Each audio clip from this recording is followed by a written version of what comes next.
Chapter 2708, Transient soared upon seeing Shi Feng walk out of the shattered space. Everyone from the 4 hostile teams fell deathly silent, their eyes nearly falling out of their sockets. He's fine. He actually blocked it? Everyone felt like they were dreaming when they saw Shi Feng emerge from Elven Enchantress's attack unscathed. Many of the flowing water realm experts even rubbed their eyes to verify that they weren't hallucinating. That was one of Elven Enchantress's arrows they were talking about. According to rumor, the longbow Elven Enchantress wielded was a fragmented legendary weapon, and she could even repulse mythic monsters of the same level with its help. Moreover, Elven Enchantress hadn't launched just any ordinary arrow at Shi Feng either. The arrow she used was made entirely of precious mana jade steel. The arrow also had ancient magic runes carved on it. Even a Tier 3 player using an ordinary longbow could repel a mythic monster of the same level with this arrow. The combination of these two things was what made Elven Enchantress one of the Fire Dragon Empire's 6 absolutes. He actually blocked such a fast arrow? Black Flame is even stronger than what we heard. It seems the rumors of him being a peerless expert are true. The Flower of Seven Sins' Tier 3 members spectating in the distance couldn't help but marvel at this scene. Previously, they had failed to respond to Elven Enchantress's arrow despite having a bird's eye view of the battlefield. If they were targeted by such an arrow from a distance of several dozen yards, they didn't dare imagine what would happen.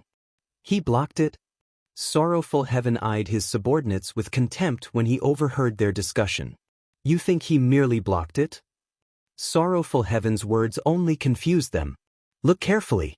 What is he holding in his hand? Sorrowful Heaven questioned angrily. He's holding an arrow? Everyone grew even more confused. You bunch are really stupid. Sorrowful Heaven was momentarily rendered speechless by his subordinates. He then turned to look at Shi Feng in the distance, horror surfacing in his eyes.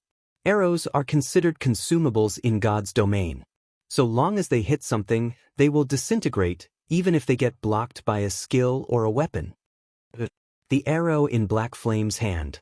The Flower of Seven Sins members subconsciously turned to look at the blue arrow Shi Feng held. Immediately, a chill overwhelmed their entire bodies. That's right. The arrow never hit him. Instead, he snatched the arrow out of the air. When Sorrowful Heaven finished speaking, rank disbelief filled his eyes.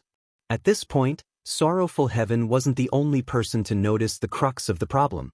The 4 foreign aid team's domain realm experts also noticed it, and their faces turned ashen. Guild leader? Yen Tianxing also stared at Shi Feng in surprise.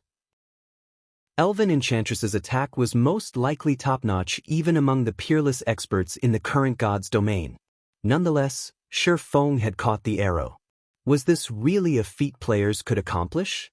However, compared to the Apex experts present, Sky Shaker, Red Rain, Elven Enchantress, and Mad Sword found the situation even more unbelievable. How did he do it? Elven Enchantress's expression turned solemn as she gazed at Shi Feng. She knew better than anyone just how fast her simple attack was. If she launched this arrow of hers within 100 yards of her target, she was confident that even the other 5 of the 6 absolutes wouldn't be able to block it. Even speed-type mythic monsters would get struck. Everyone, Black Flame is much stronger than we expected. I'm afraid the 4 of us will have to work together to take him down, 3 Autumns suggested with a grim expression. Okay, I have no opinion. Red Rain nodded. It seems we can only do that, Mad Sword answered through gritted teeth. They had their pride as peerless experts, and they disdained ganging up on people. However, as experts, they could see the gap between themselves and Shi Feng after just a single exchange. To complete the task the 4 superpowers entrusted them, they had no choice but to work together. Moreover, there was another important point, the death penalty in the selection battle. Even peerless experts like themselves would suffer a tremendous setback if they died here. Good. In that case, Red Rain and I will keep Black Flame busy. Mad Sword, you and Elven Enchantress support us from the sides. Red Rain and I will use everything we have to create an opening. Once you find a chance, don't hold back, 3 Autumns commanded quietly. Also, everyone else, once the 4 of us pin down Black Flame, Use everything you have to get rid of Zero Wing's other members. Do not let them support Black Flame. No problem. Leave it to me to block him once the battle begins. Red Rain nodded confidently. He was a Guardian Knight, while 3 Autumns was a Berserker. This was an excellent melee combination for dealing with stronger opponents and creating opportunities. In addition, Mad Sword was a great sword-wielding swordsman, and Elven Enchantress was a ranger. Their classes were adept at executing finishing blows and ambushes. Black Flame. I truly underestimated you. It's no wonder those 4 superpowers are willing to work together to eliminate you. Elven Enchantress also grew serious as she took in Shi Feng's nonchalant attitude. She then responded quietly, although I don't want to, I'll do my best to support you this time. As a ranger, having her arrows caught barehanded was a huge humiliation. Playing a supporting role in a fight was also the last thing she wanted to do. However, she couldn't care less about her pride right now. Completing the mission had priority. Vice Alliance Leader Autumns, leave Zero Wing's other members to us. We won't let any of them assist Black Flame. That's right. They're but 16 people. It'll only take us a few seconds to get rid of them. The other members of the 4 foreign aid teams also responded to 3 Autumns' command, all of them expressing their confidence in resolving this matter quickly. Good. In 3 seconds, we'll take action together. Since nobody had any objections to his commands, 3 Autumns nodded and focused his attention on Shi Feng, who stood 30 yards away. As for everyone else, they promptly spread out, seeking the optimal position to coordinate with each other. However, after the foreign aid team's members got to position, an indifferent voice broke the silence and made everyone shudder involuntarily. It seems you are finally ready.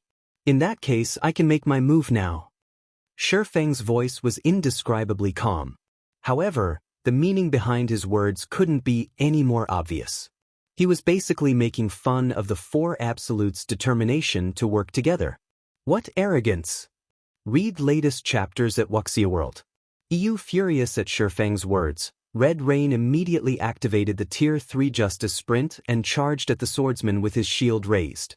The space around Red Rain turned blurry and chaotic, making it difficult for others to time and dodge or block his attack. Go! Upon seeing this situation, 3 Autumns commanded everyone to take action before joining the charge himself.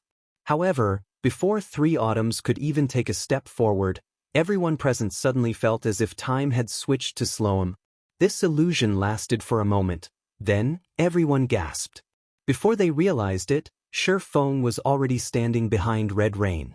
A long sword as dark as night had also pierced Red Rain's heart. Immediately afterward, Shi Feng pulled the long sword from Red Rain's back, and the Guardian Knight's HP drained away until nothing remained. Red Rain then collapsed onto the soft grass, his eyes wide with horror and confusion. Chapter 2709. Difference in Strength, Impossible. What happened? I must be dreaming. Red Rain's sudden death paralyzed the foreign aid team's members who were thinking of attacking Zero Wing's other members. Some of them fell into shock, and others were petrified. However, one thing was for certain. The sight of Red Rain collapsing had already been thoroughly imprinted in their minds. They would never forget this scene for the rest of their lives. Is he even human? Sorrowful Heaven, who was spectating from a distance, was stunned.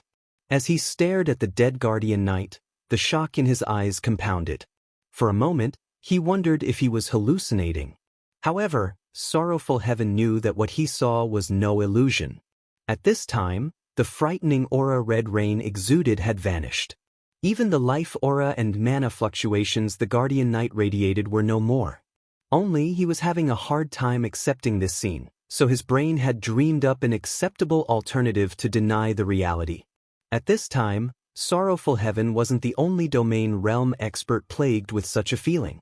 Every spectating domain realm expert was the same. Yen Tianxing was no exception. A peerless expert. This was an existence that represented the peak combat power of God's domain, yet one such expert currently lay dead on the ground. Meanwhile, the whole battle. This shouldn't even be considered a battle. In fact, most of the people present didn't even understand how Red Rain had suffered an attack. Monster? He definitely isn't human. He must be one of God's domain's monsters in human shape. That must be it. There's no way such a huge gap can exist between players. The players spectating from a distance couldn't help but exclaim one after another as they gazed at Shi Feng. Everyone be careful. He must be a transformed monster. He's not a player at all. To think that such a monster would actually appear in the selection. We must notify the War God's Temple about this immediately. The foreign aid players planning to target Zero Wings members overheard the spectating players' exclamations and lost their cool. Simultaneously, they frantically considered ways to contact the War God's Temple to slay Shi Feng. Only by embracing this logic could they return to the world they recognized.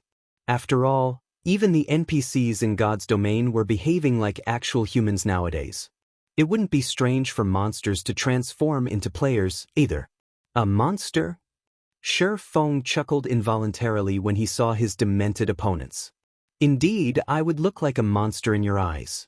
However, aren't you monsters in the eyes of ordinary players?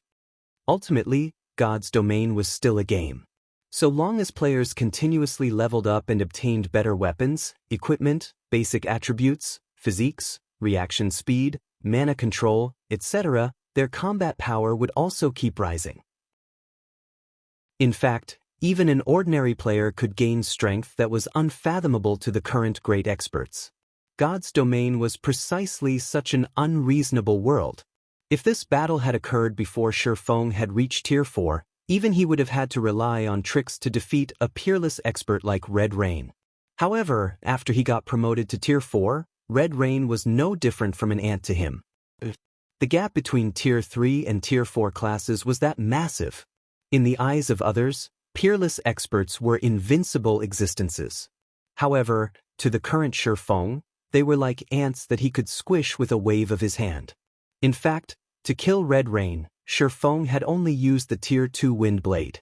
Meanwhile, everyone present was momentarily rendered speechless by Shi Feng's rhetorical question. Just as Shi Feng had said, ordinary players were nothing in their eyes.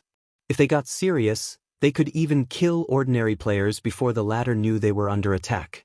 At this time, 3 Autumns, the eldest and most experienced player of the 4 teams, suddenly stepped forward.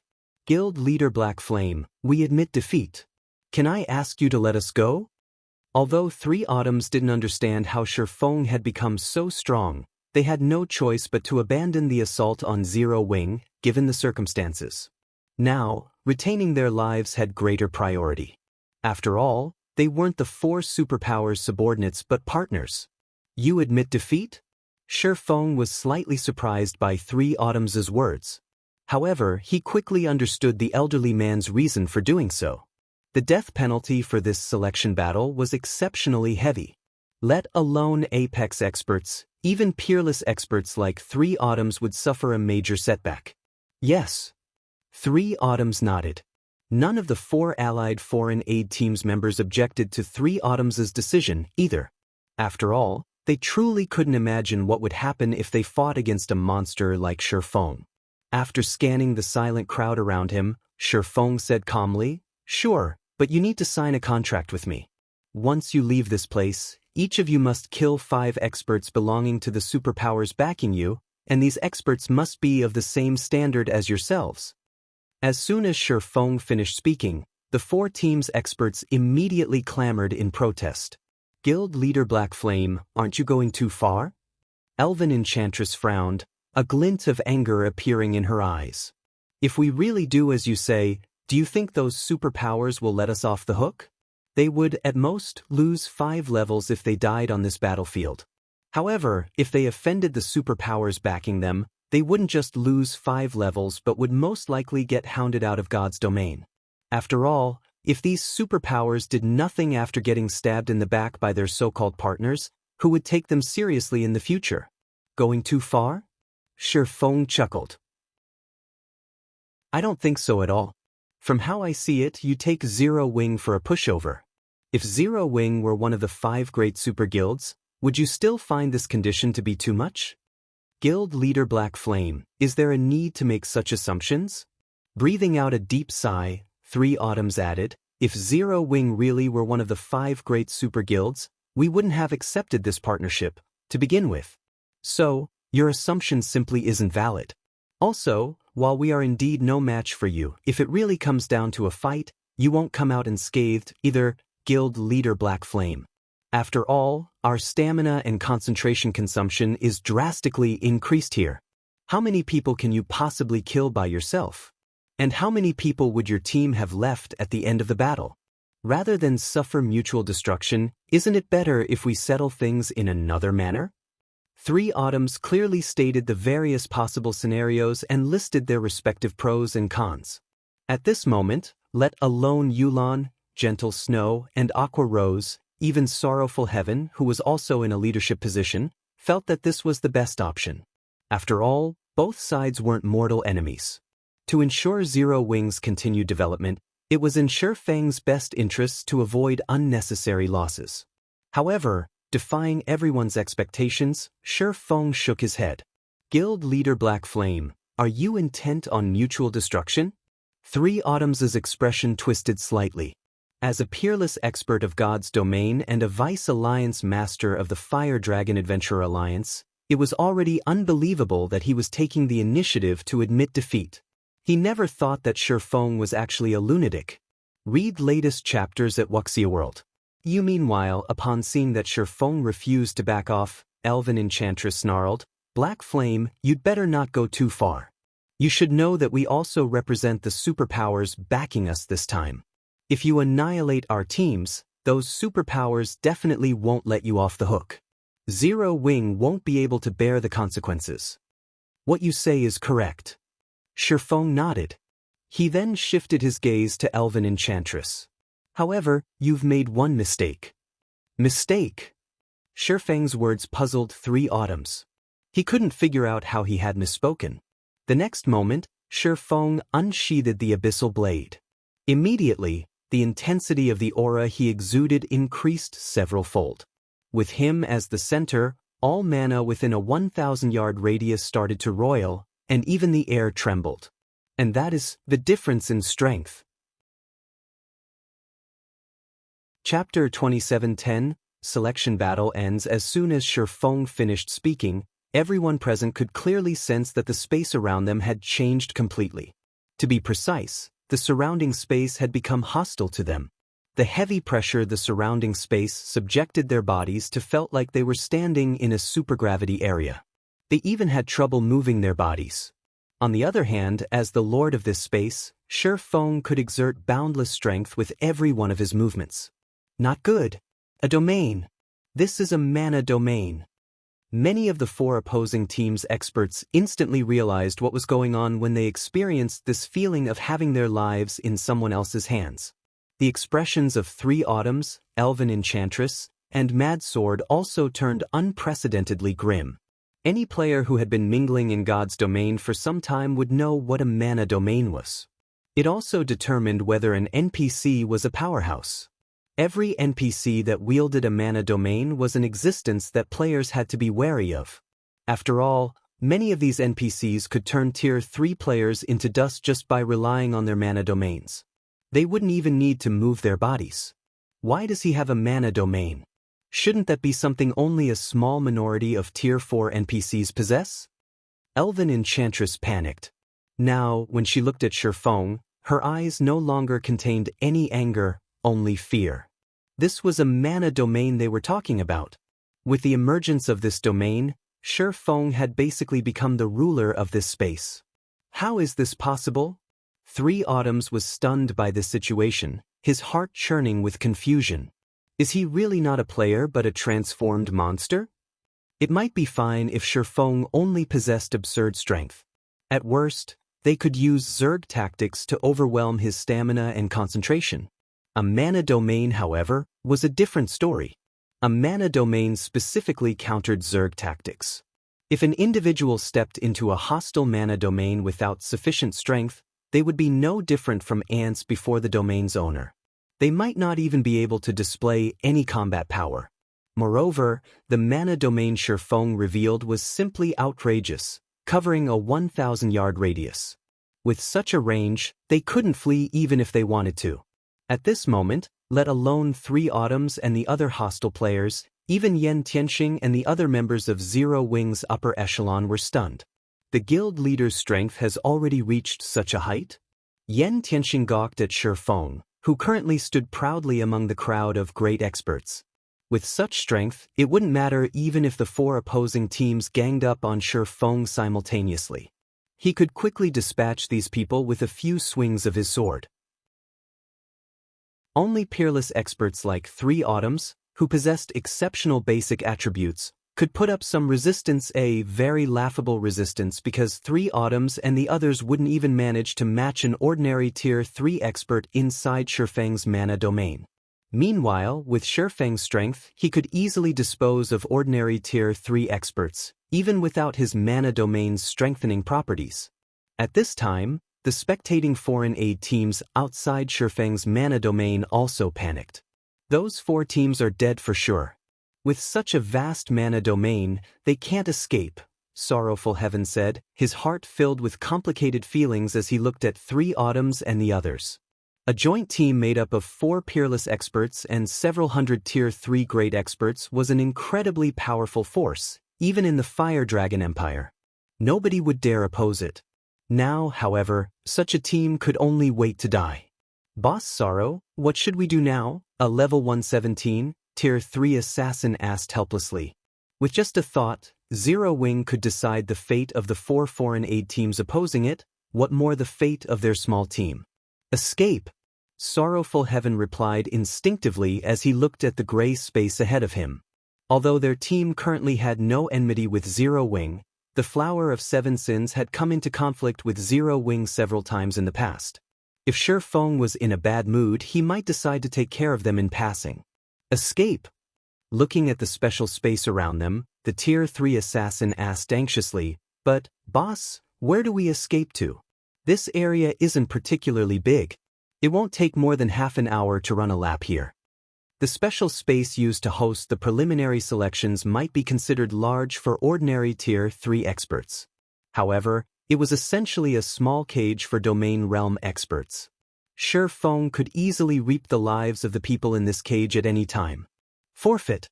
Everyone forfeit immediately! Sorrowful Heaven ordered, gnashing his teeth. Players weren't required to fight to the death in the selection battle. If a participant didn't wish to die, they could take the initiative to forfeit. However, forfeiting had a 1-minute channeling process. Moreover, so long as players forfeited during the selection, not only would they automatically lose a level, but they also couldn't log into God's domain for 1 natural day. Hence, unless absolutely necessary, nobody would choose to forfeit. However, Sorrowful Heaven couldn't care less about the penalty for forfeiting under the circumstances. Compared to getting killed by Shi Feng and losing 5 levels and being forced to remain offline for several days, forfeiting was a much better option. At this time, besides the Flower of 7 Sins' team, the other foreign aid teams that didn't attack Zero Wing also promptly forfeited their participation rights. For a time, hundreds of light pillars rose inside the special space, creating a magnificent spectacle as if heaven was descending to earth. Unfortunately, only a handful of people inside the special space were in the mood to admire this beautiful scene. Flame Dragon City. As the competition for the 6 reserve seats still hadn't officially begun, the plaza outside the War God's Temple was crowded with the various superpowers experts. Many of these experts chatted quietly about the preliminary selection currently underway. I heard 9 superpowers are participating in the foreign aid selection this time. I wonder which superpower will have the most players remaining? It would be great if our guild can have more people passing the selection. That would significantly ease our burden afterward. I'm afraid not many of our helpers will pass the selection. I just heard that the Sky Dragon family, Pride Empire, Demon Palace, and Miracle recruited 4 of the Fire Dragon Empire's 6 absolutes. With these peerless experts around, trying to hold on to a War God order will be incredibly difficult. Aren't those 4 guilds a little too strong? They actually managed to recruit 4 absolutes? What kind of price did they pay? Although foreign aid won't be particularly helpful in the official competition, each one can still secure half as many points as an official guild member. The opportunity to recruit a peerless expert as a helper is worth any price. After all, that is equivalent to having an extra peerless expert in the guild. At the mention of peerless experts, many of the players in the plaza reflexively turned to look at the members of the Sky Dragon family, Pride Empire, Demon Palace, and Miracle in envy. After all, a guild's foundation largely depended on the number of apex experts and peerless experts they possessed. Moreover, in this competition for the reserve seats, having even one additional peerless expert would be of significant help.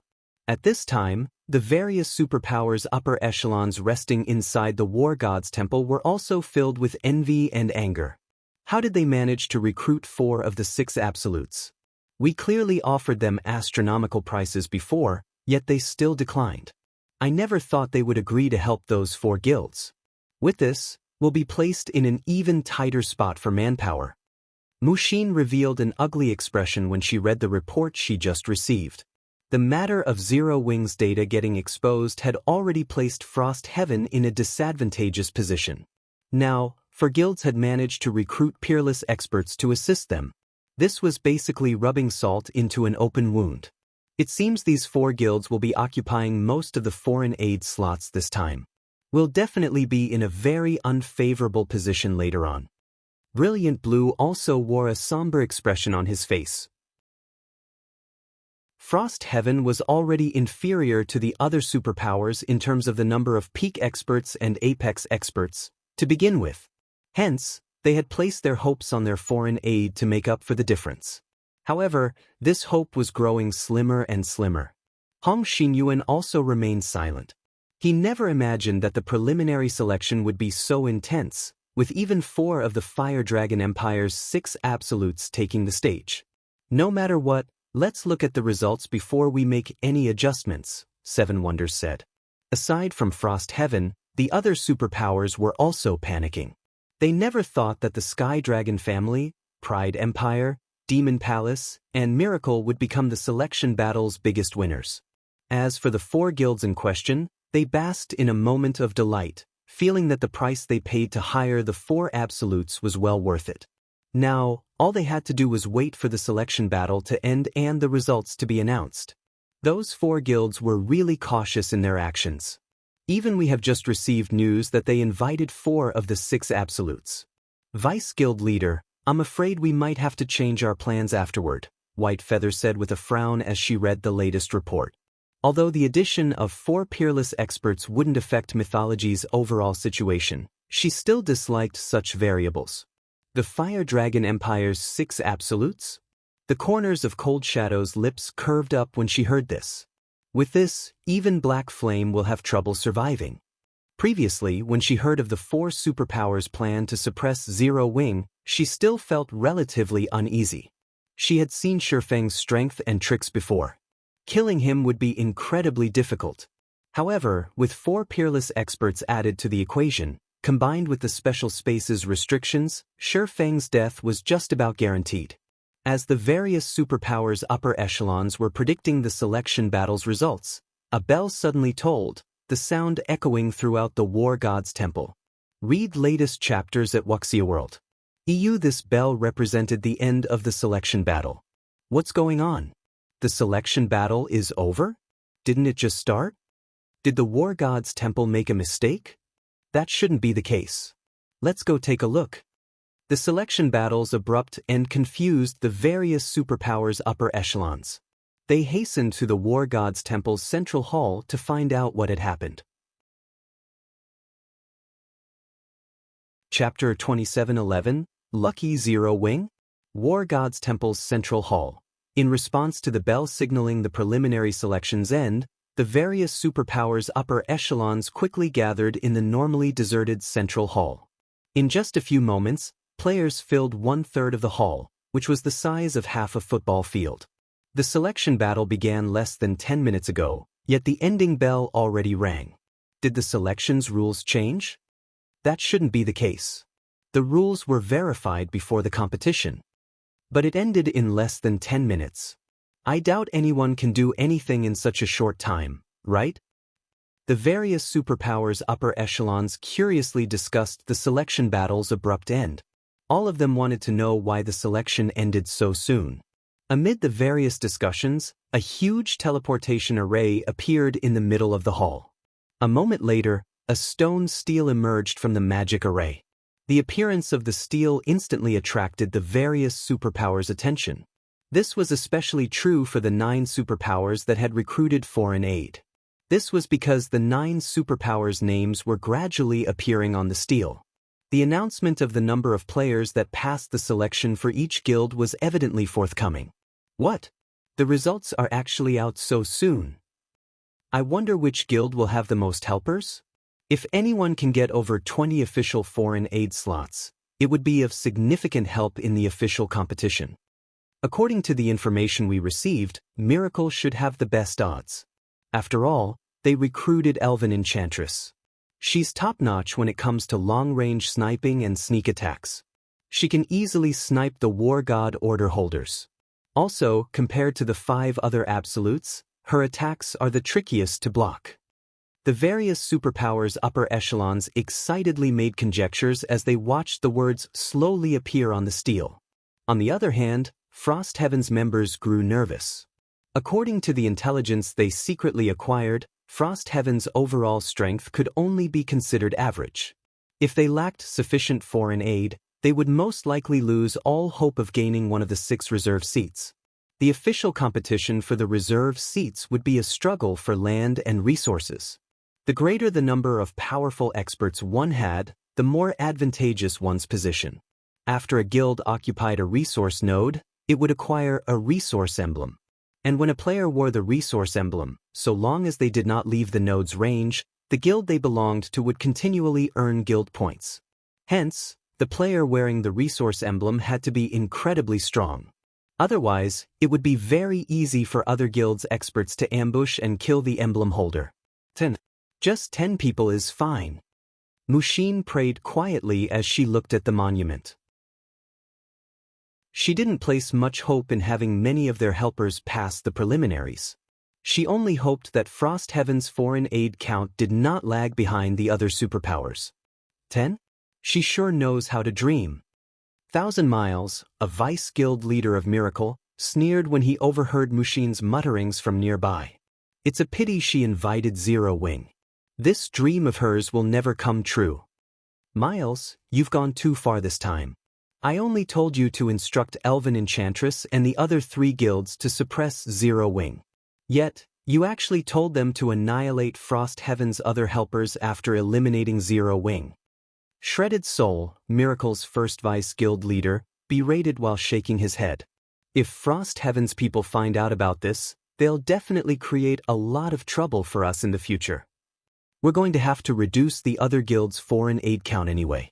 It doesn't matter even if we have Frost Heaven suffer slightly greater losses. It's Frost Heaven's fault for seeking Zero Wing's help. To begin with, 1,000 Miles countered contemptuously. He bore a massive grudge against Zero Wing.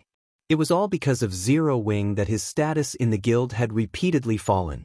He naturally wouldn't let go of an opportunity to take revenge. In fact, to deal with Zero Wing, he had taken the initiative to persuade the guild to partner with Saint's Hand and collaborate with the 3 other guilds to take action together. At this time, Cold Shadow couldn't help looking at the distant Mushin with sympathy from a corner of the hall. If not for Zero Wing, Frost Heaven wouldn't have fallen into such a passive state, Cold Shadow sighed ruefully. Under normal circumstances, Mushin's decision to recruit Shi Feng as foreign aid would have been a good one. Unfortunately, aside from being strong, Shi Feng also didn't know the immensity of heaven and earth. He had simply made far too many enemies. Otherwise, Miracle wouldn't have decided to take action against Zero Wing so decisively, going as far as to ignore Frost Heaven's influence. While the various superpowers members were discussing excitedly, several flashes of light appeared above the central teleportation array. In the blink of an eye, 17 figures appeared before everyone's eyes. As the teleportation array's brilliance dissipated, the appearance of these 17 figures became clear for all to see. They were none other than Zero Wing's members, whom the various superpowers felt would fail the preliminary selection. How is this possible? Aren't they way too lucky? Did they not encounter any other foreign aid teams inside? For a time, the hall was in an uproar. None of the various superpowers members could believe their eyes. This was especially true for the Sky Dragon families, Pride Empires, Demon Palaces, and Miracle's upper echelons. Every one of them gaped at this situation. Why are Zero Wings members still alive? Thousand Miles was bewildered when he saw Shi Feng's group walking out of the teleportation array. At this moment, let alone Thousand Miles, even Shredded Soul and the distant Cold Shadow were puzzled by the situation. After all, nobody knew better than they did the situation inside the special space. Those were 400 great experts they were talking about. Of them, 4 were even peerless experts, and over a dozen were apex experts. With such a force, one could roam unhindered even in the Fire Dragon Empire. Taking care of Zero Wing should have been child's play. Yet, Zero Wing actually exited the battlefield with 0 casualties. How could they possibly bring themselves to believe this situation? Did those 4 absolutes not go after them? No matter how Cold Shadow racked her brain, this was the only possibility she could think of for Zero Wing emerging unscathed. Frost Heaven's members were also surprised at this situation. They sure are lucky. They actually managed to come out unscathed even in such a situation. When Brilliant Blue saw Shi Feng and the others, he shot a glance at Hong Xinyan, then continued, however, just returning alive is useless. In the end, it will still depend on whether they acquired any War God orders. In Brilliant Blue's opinion, Shi Feng's group must have deliberately avoided the other foreign aid teams and did not fight any battles at all. Hence, they were able to return safely. Otherwise, with Zero Wing's exposed data, there was no way the other foreign aid teams wouldn't target Zero Wing's members. In the end, the various participating superpowers present only treated the return of Zero Wing's members as a small interlude. What they were really concerned about was the issue of how many foreign aid slots each of them would receive. Everyone returned their attention to the teleportation array in the middle of the hall, waiting for someone else to return, so that they could inquire about the War God Order's distribution. However, after Shi Feng's group left the teleportation array, the various superpowers members were dumbfounded. The teleportation array that should have continued teleporting other people back to the War God's temple actually started disappearing. What's going on? Why did the teleportation array stop teleporting people? Read latest chapters at Wuxia World. Could it be broken? Questions emerged in everyone's mind one after another. None of them could figure out what was going on. The hall devolved into pandemonium because of this situation. However, after a short while, the entire central hall fell into a deathly silence. The line of text that appeared at the top of the stele rendered everyone in the hall speechless with shock. Preliminary selection participant count, 900, passing count, 17. Chapter 2712, Arrogant Person Exodus Tales Chapter 2712 Arrogant Person, only 17 people passed the selection? Zero Wing's team seems to have 17 people. What exactly is going on here? After a brief silence, the various superpowers members turned their eyes toward Shi Feng's group, the doubt in their hearts deepening. There was indeed the possibility that the War God orders had been well hidden, and some might not be found even after the selection ended. This would result in less than 100 people passing the preliminary selection. However, even if that were the case, over 80 people should still have passed the selection. However, only 17 people had passed the selection. This number was far below the various superpowers' expectations. The upper echelons of Sky Dragon family, Pride Empire, Demon Palace, and Miracle, in particular, were dumbfounded by this situation. They couldn't figure out what exactly had happened inside the selection battle. Their 4 guilds had paid an enormous price to recruit 4 of the Fire Dragon Empire's 6 absolutes. They had been very confident of winning the preliminary selection, hands down. Now, however, let alone ranking within the top 4, not even one of the foreign aid they recruited managed to pass the selection. What was even more unbelievable was the fact that Zero Wing's members had returned unscathed. How could they possibly believe this? Investigate. Investigate what happened. I want to know what happened inside the selection battle. Almost immediately, the four guilds' upper echelons began frantically contacting their respective foreign aid teams members. Vice Guild Leader, did something go wrong with the selection? Whitefeather's eyes brimmed with surprise and confusion as she looked at the central stele. In response to Whitefeather's question, Cold Shadow glanced at the distant Shi Feng before looking toward the four guilds side. From the commotion at the four guilds, it was evident that even the four guilds people didn't know what had just happened. Something must have gone wrong. Only, I don't know what kind of trick Zero Wing pulled this time. All Cold Shadow could think of now was that Zero Wing was related to this abnormal situation. Out of the 900 players that entered the selection space, only 17 returned. Even if an intense battle occurred inside, there shouldn't be so few players returning. Not to mention, all of these returnees were even Zero Wing's members. As the various superpowers were investigating this strange situation, Frost Heaven's side was similarly at a loss. Guild Leader Black Flame, what happened inside? Why are you the only ones to return? Mushin couldn't help asking Shi Feng. Since Shi Feng was an insider in this situation, asking him would be much more efficient than asking around. Yes, what happened inside the selection battle? Brilliant Blue questioned. Where are Sorrowful Heaven and the others? If even Zero Wing's small team of 17 could return safely, there was no way the Flower of Seven Sins' team of 83 players couldn't. Not to mention, Sorrowful Rain was a domain realm expert. Following Mushin's and Brilliant Blue's questions, everyone from Frost Heaven turned to look at Shi Feng, curious to find out what exactly happened inside. However, Shi Feng directly ignored Brilliant Blue's question and turned to Mushin. Nothing special happened inside. We just conducted a normal team battle. As for the result, you saw it yourself, Shi Feng said calmly. Shi Feng's words were clear and straightforward. His logic was also seamless. However, none of Frost Heaven's members believed him. Even Mushin felt that Shi Feng was joking with her. Black Flame, do you take this old man for a fool? Do you think I will believe such words? Brilliant Blue was incensed. He already felt upset that Shi Feng ignored him. Now, Shi Feng was even insulting his intelligence by giving such a stupid answer. The other Frost Heaven members agreed with Brilliant Blue's words, and they started looking at Shi Feng with scorn. Although Shi Feng's answer sounded reasonable, it was also the least possible result.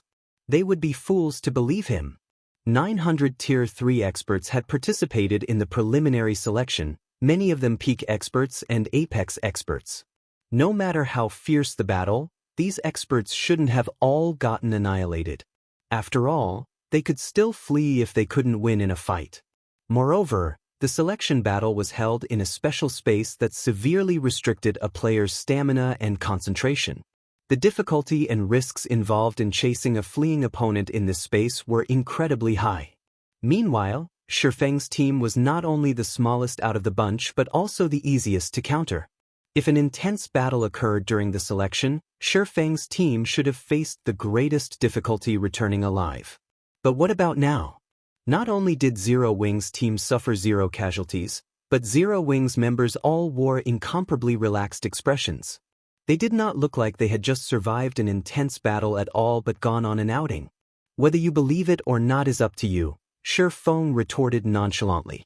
The selection battle is over. If you don't have any other questions, we'll be heading back to rest. After saying so, Shi Feng turned around and left the hall, unconcerned whether Frost Heaven's members believed him or not. His goal in coming here was only the 3 upper zone reserve slots. Meanwhile, after glancing at the Frost Heaven contingent, Zero Wing's other members chuckled before following Shi Feng out of the hall. The behavior of Zero Wing's team thoroughly dumbfounded Brilliant Blue. He was one of Frost Heaven's dignified Frost Pillars as well as a great elder of the guild. Yet now, he was being ignored by the guild leader of a pseudo-superpower with no background whatsoever. Brilliant Blue promptly glared at Hong Xin and bellowed angrily, "Hong Xin, take a good look. This is the trump card you recruited."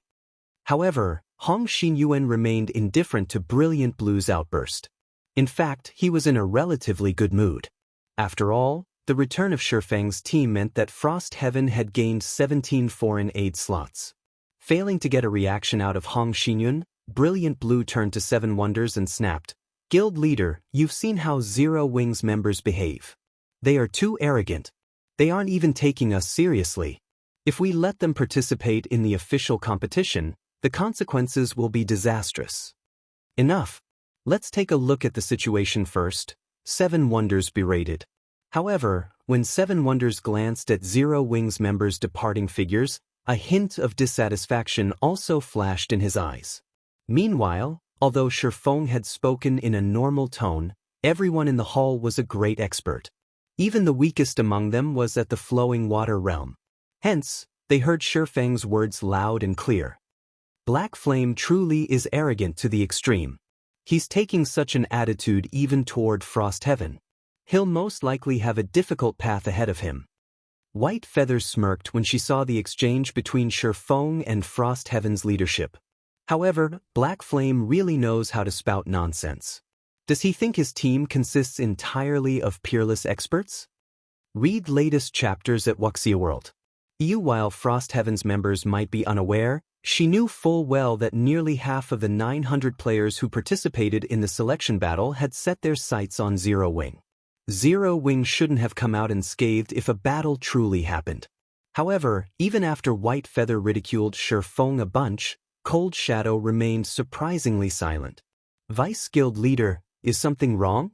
White Feather asked in confusion when she noticed Cold Shadow's solemn expression. "News just came from our insider." Taking a deep breath, Cold Shadow said slowly, "All participating foreign aides were annihilated." Chapter 27:13, Fame spreads across the Fire Dragon Empire. When White Feather heard Cold Shadow's words, she was stunned, her brain seizing up momentarily. "How is this possible?" White Feather exclaimed almost instinctively. The selection lasted less than 10 minutes. How could nearly 900 Tier 3 great experts slaughter each other so thoroughly within that time? Without a large gap in strength, a fight between Tier 3 experts would take at least 2 to 5 minutes to finish. This rule of thumb was already widely accepted in God's domain. Upon reaching Tier 3, almost every player would have at least a few life-saving skills. They could easily fight a battle of attrition. Hence, there was a popular saying that while Tier 3 experts could be defeated easily, killing them was challenging. No, they didn't fight each other. Cold Shadow shook her head.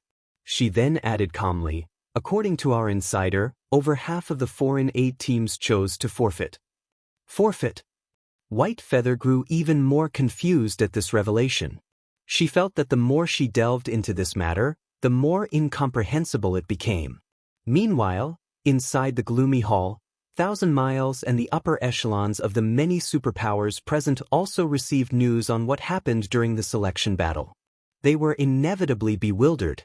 Have they lost their minds? Over half of them forfeited. Thousand Miles cursed out loud when he saw his subordinates report. Investigate immediately. Anyone who chose to forfeit shouldn't even think of receiving any of the promised benefits. With the huge numerical advantage they had, they could have annihilated Zero Wings members even if they had to throw bodies at them. Vice Guild Leader Miles.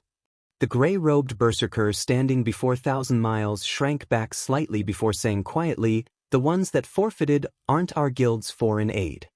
"What happened to our foreign aid then?" Thousand Miles asked in response. "Our foreign aid?" After peeking at Thousand Miles, the gray-robed berserker answered hesitantly, "Black Flame killed them all. Moreover, he didn't kill just our foreign aid but also the other 3 guilds' foreign aid. Are you sure Black Flame did it alone? Are they not messing with you?" Thousand Miles asked in disbelief. "I've verified with them already." The gray-robed berserker nodded. Black Flame indeed killed them by himself. Out of the 400 players that targeted Zero Wing, not a single one survived. Alone? He annihilated all 400 Tier 3 great experts? Thousand Miles suddenly felt a little dizzy. This information was too much for his brain to process. He even felt that he was hallucinating right now. According to the foreign aid teams, Black Flame already possesses a mana domain. The range and strength of his mana domain are also unprecedented. Tier 3 experts can't exert even 10% of their combat power while inside it. Just moving their bodies is a challenging task, the Berserker reported after summoning up his courage.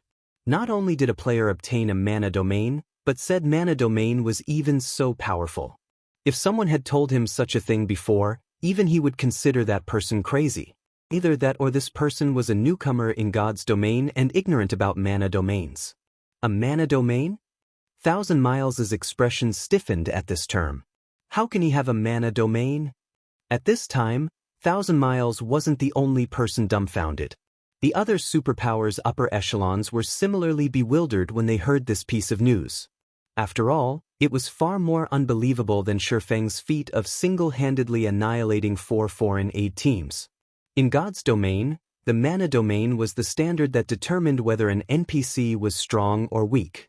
So long as an NPC had a mana domain, they would be considered a true powerhouse in the whole of God's domain. After Frost Heaven's members received a detailed report of what happened during the selection battle, they, too, fell silent. Brilliant Blue, in particular, wore an extremely wrinkled and ugly look on his face. Previously, no one from Frost Heaven believed what Shi Feng had said. In their opinion, Shi Feng was only talking big. Brilliant Blue had even mocked Shi Feng for his arrogance. However, insiders were now telling them that everything was true. Moreover, the situation was far more terrifying than how Shi Feng described it. Old Hong, did you and Mu Xin know about this since the beginning? Seven Wonders couldn't help asking Hong Xinyuan. We knew a little. Chuckling, Hong Xinyuan added, however, for confidentiality's sake, we didn't tell anyone. Mu Xin also nodded in agreement. Only, even she was surprised by such an excellent battle record. She never expected that Shi Feng's mana domain would be so powerful when released. It was at least 10 times stronger than what she experienced. You two really know how to keep us in the dark. When Seven Wonders looked at Hong Xinyuan's indifferent expression and recalled the situation with Shi Feng before, he smiled bitterly. In that case, I'll leave Zero Wings matters to you in the future. After glancing at the silent Brilliant Blue, Hong Xinyuan faintly smiled and said, Guild leader, please rest assured. After the end of the selection battle, news about Zero Wings spread like the plague. This was especially true for the details regarding Black Flame. Many of the major powers that had come to spectate the competition were shocked. Not only had Black Flame single-handedly dominated the preliminary selection, but he even possessed the rumored mana domain.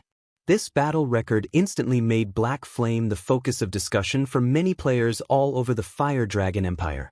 Quite a number of the Empire's players even sought to join the pseudo-superpower known as Zero Wing. War God's Temple, Mythology's Lounge, Vice Guild Leader, the situation has become somewhat troublesome now. Not only does that Black Flame possess a mana domain, but his fame has also spread throughout the Fire Dragon Empire. I'm afraid it'll become very difficult to realize our acquisition plan now, White Feather said anxiously when she saw that Black Flame's name was being mentioned everywhere in the Fire Dragon Empire's forums. This situation might even affect Miracle's ranking. Mythology had chosen to partner with Miracle for the competition this time. In terms of guild foundations and strength, Miracle was above Frost Heaven. However, not only did Miracle lose all its foreign aid, but Frost Heaven even had Zero Wings supporting it. The gap in strength between the two guilds had instantly narrowed by a large margin.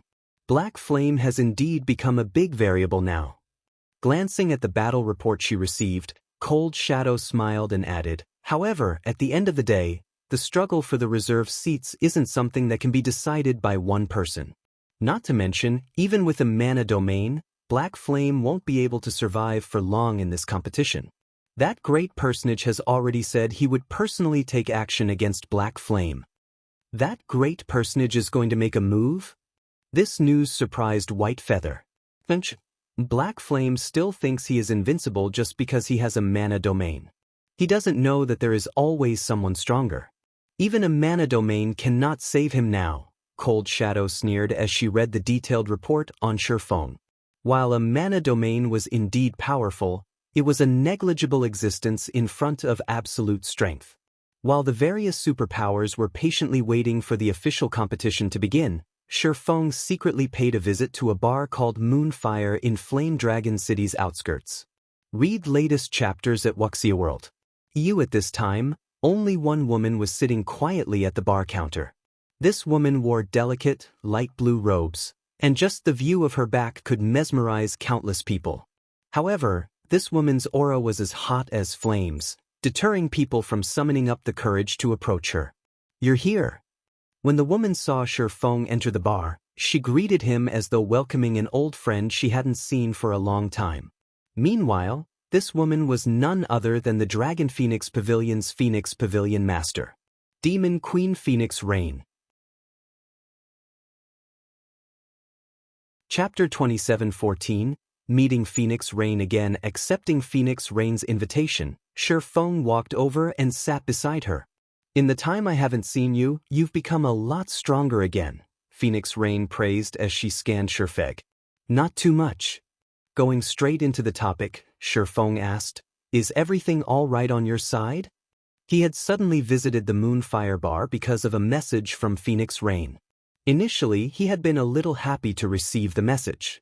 Since he had thought that Phoenix Rain would never appear before him again, he felt that the situation shouldn't be as terrible as Duan Hanshan made it out to be.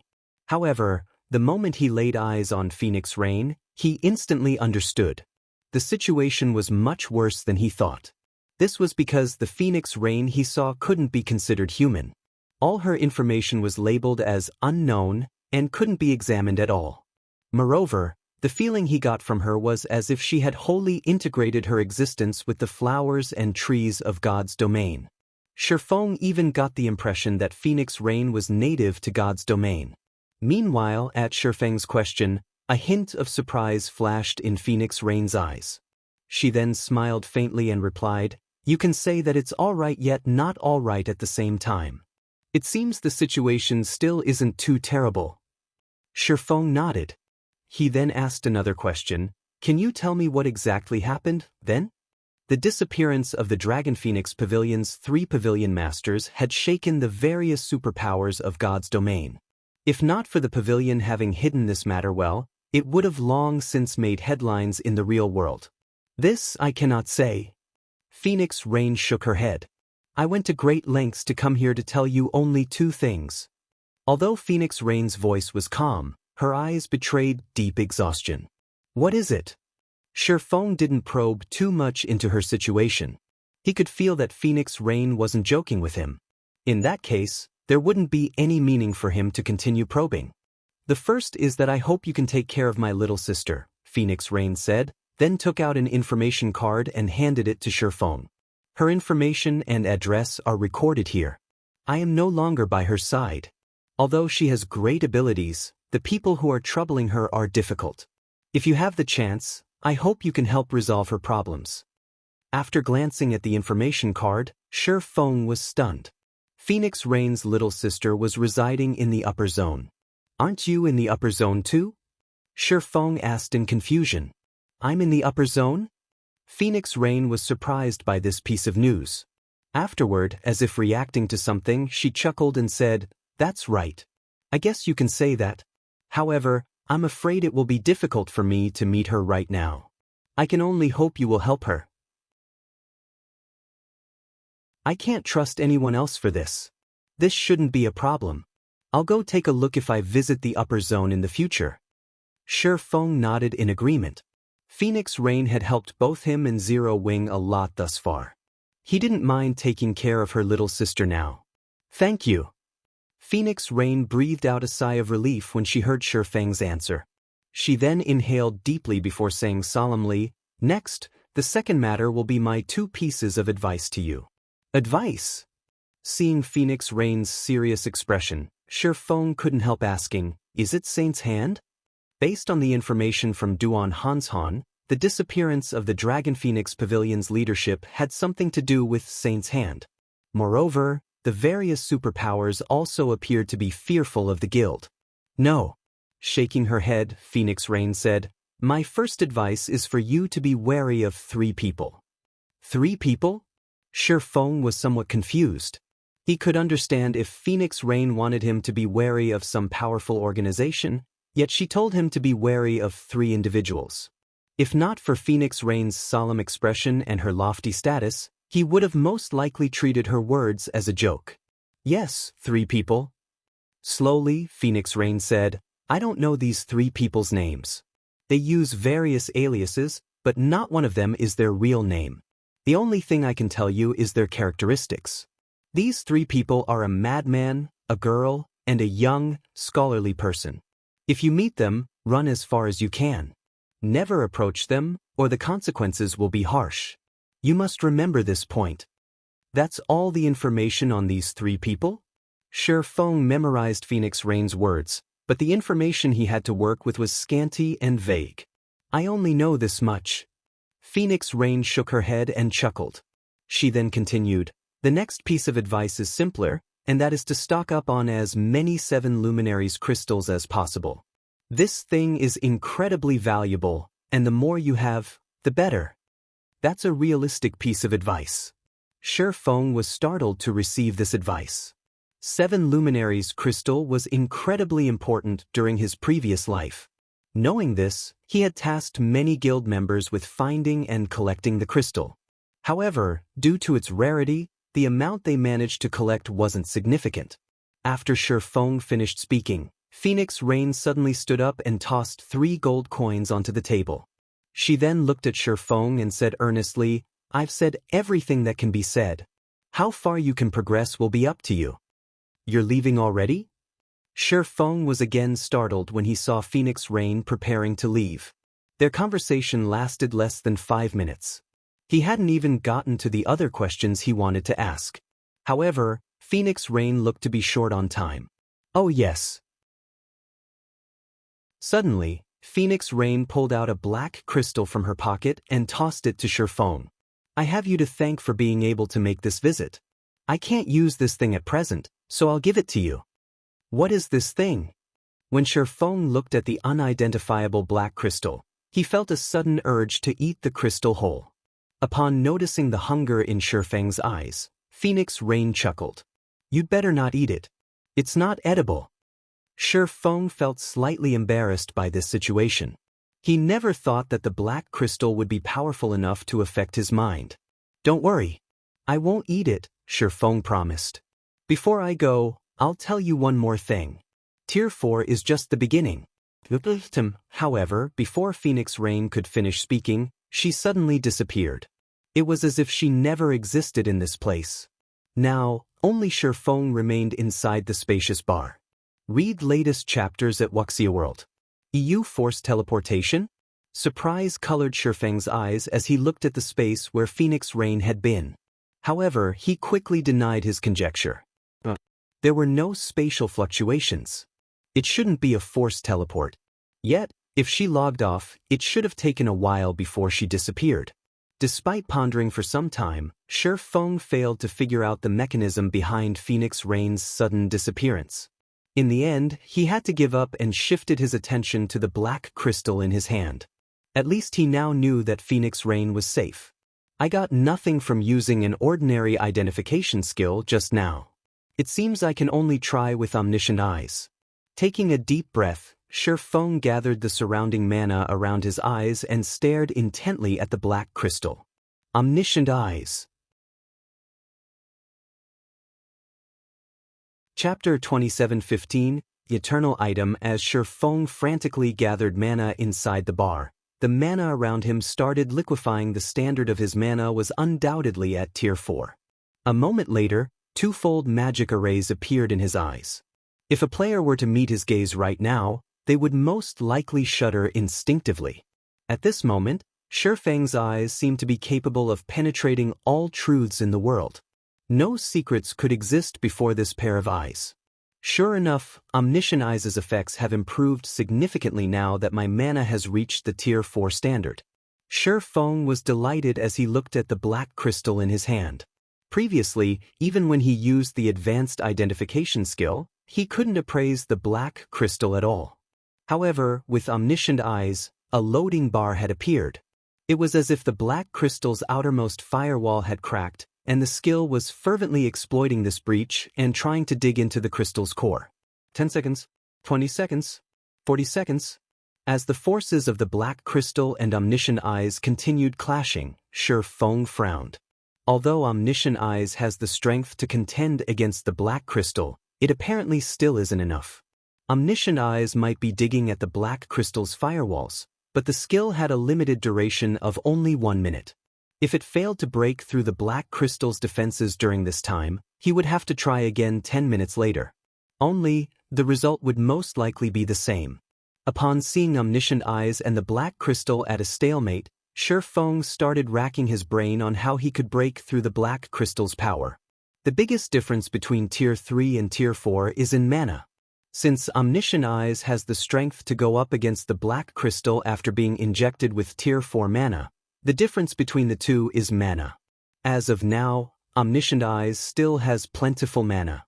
In other words, the amount of mana isn't crucial for breaking through the black crystal's defenses. If the amount isn't the problem, then the only other possibility is the mana strength. However, after coming to this conclusion, Shi Feng did not smile in joy. On the contrary, he fell into even greater despair.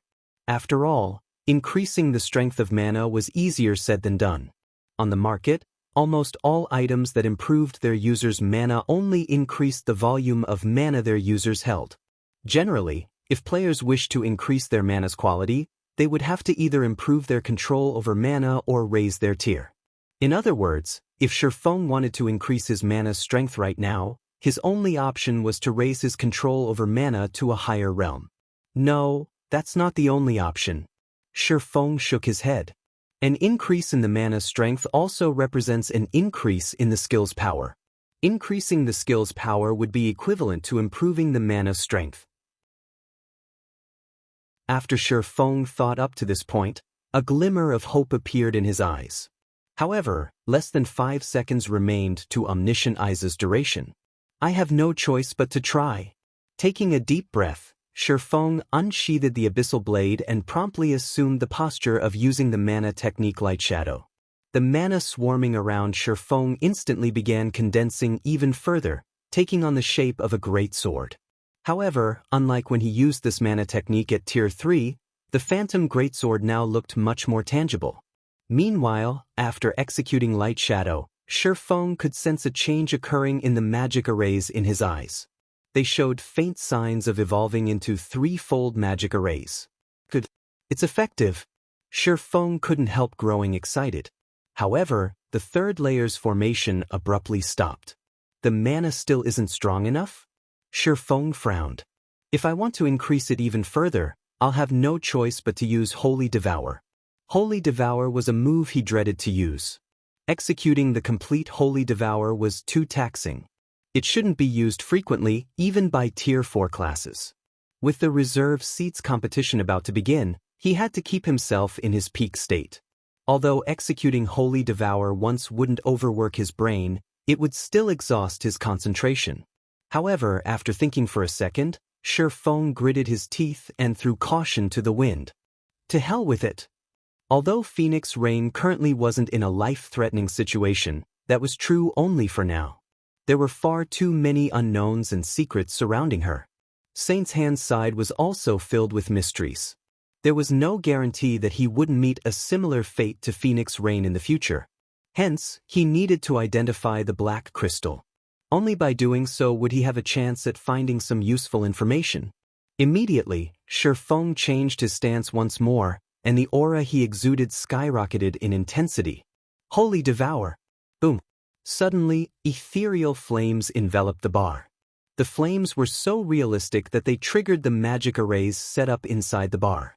Some of these magic arrays even started cracking, evidently unable to withstand the powerful mana Shi Feng condensed.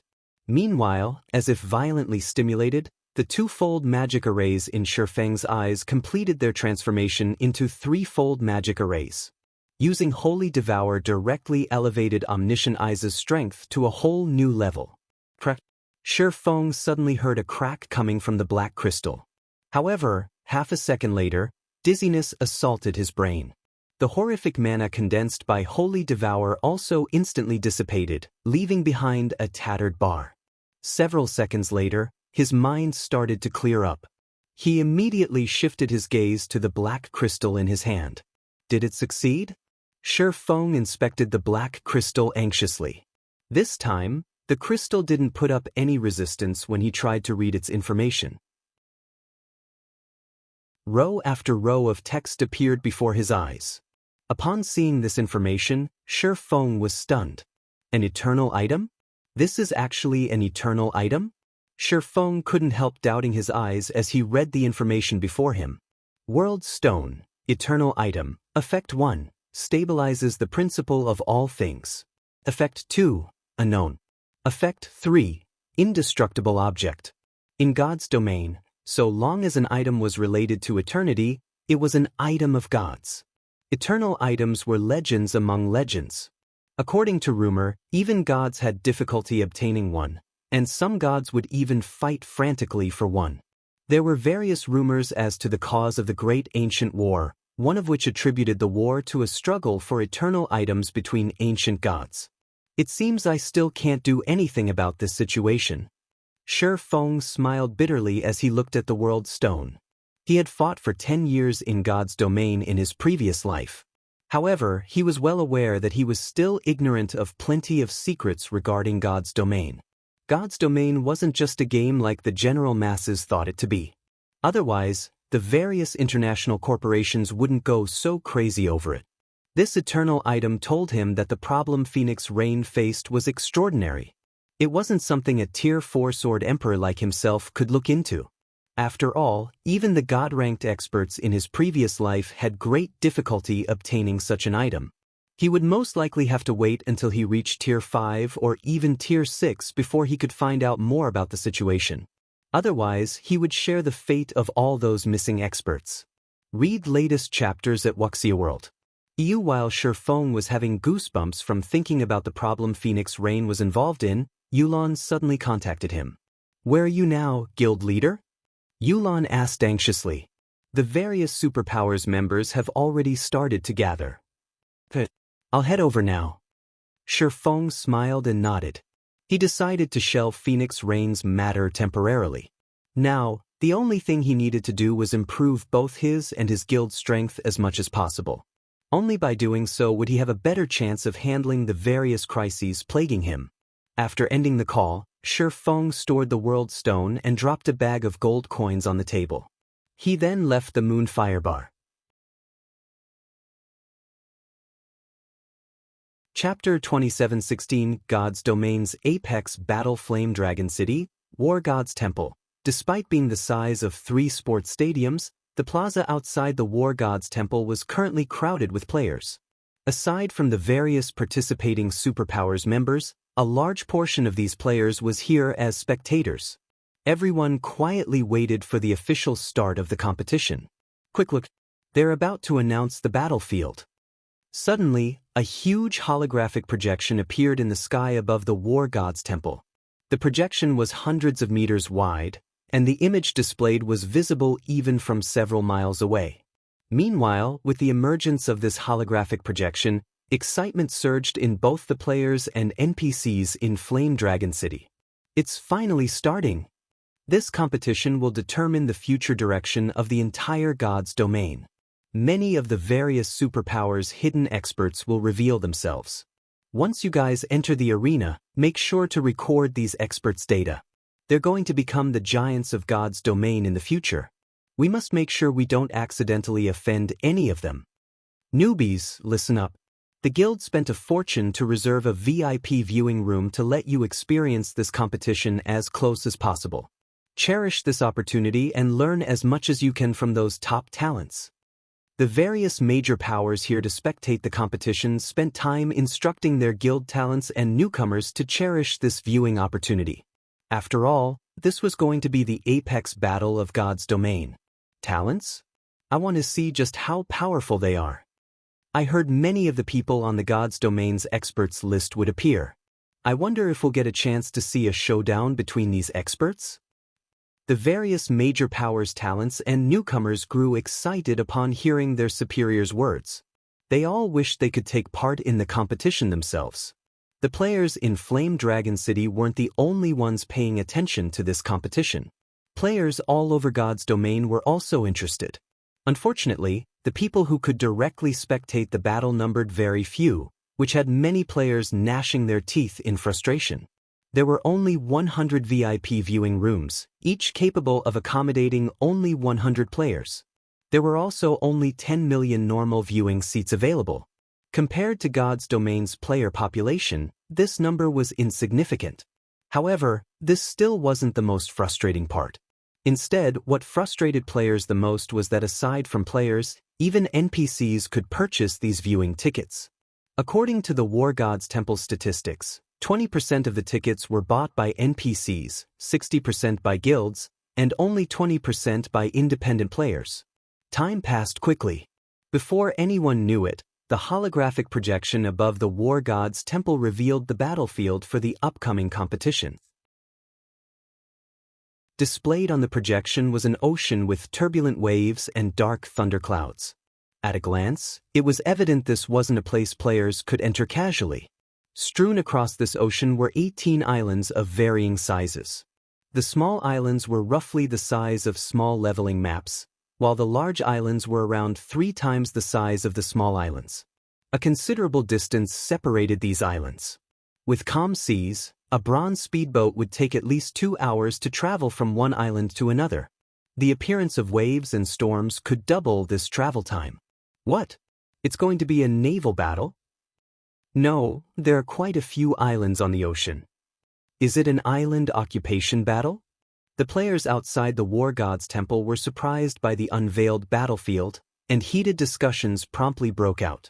However, before anyone could reach a conclusion, the specific rules for the reserve seat competition were listed one after another. Well, when the players in the plaza saw these rules, they gasped in shock. After all, this competition depended heavily on guild foundations and leadership. The use of individual strength would be greatly restricted in this competition. Moreover, if a guild didn't handle its distribution of teams properly, it might suffer complete annihilation. The rules favor guilds with greater numbers. Mu Lingsha frowned as she gazed at the rules displayed above the War Gods Temple. The minimum requirement for players in this competition was Tier 3. Even if most of the participating superpowers had roughly the same number of guild members, there was a huge difference in the number of Tier 3 players. Take Unyielding Soul, for example. The guild had only 4,500 or so Tier 3 players. However, the Super Guild Skydragon family had over 8,000. Of course, the guilds participating in this competition had 6,000 Tier 3 players on average, so the difference between the participating guilds wasn't as significant. Even so, this situation would still create a huge gap between the participating guilds. To begin with, each of the 5 great super guilds had over 20,000 Tier 3 players. This wasn't a number any of the other superpowers could hope to compete with. This was also why none of the other superpowers held any hopes of competing for the 5 other reserve seats.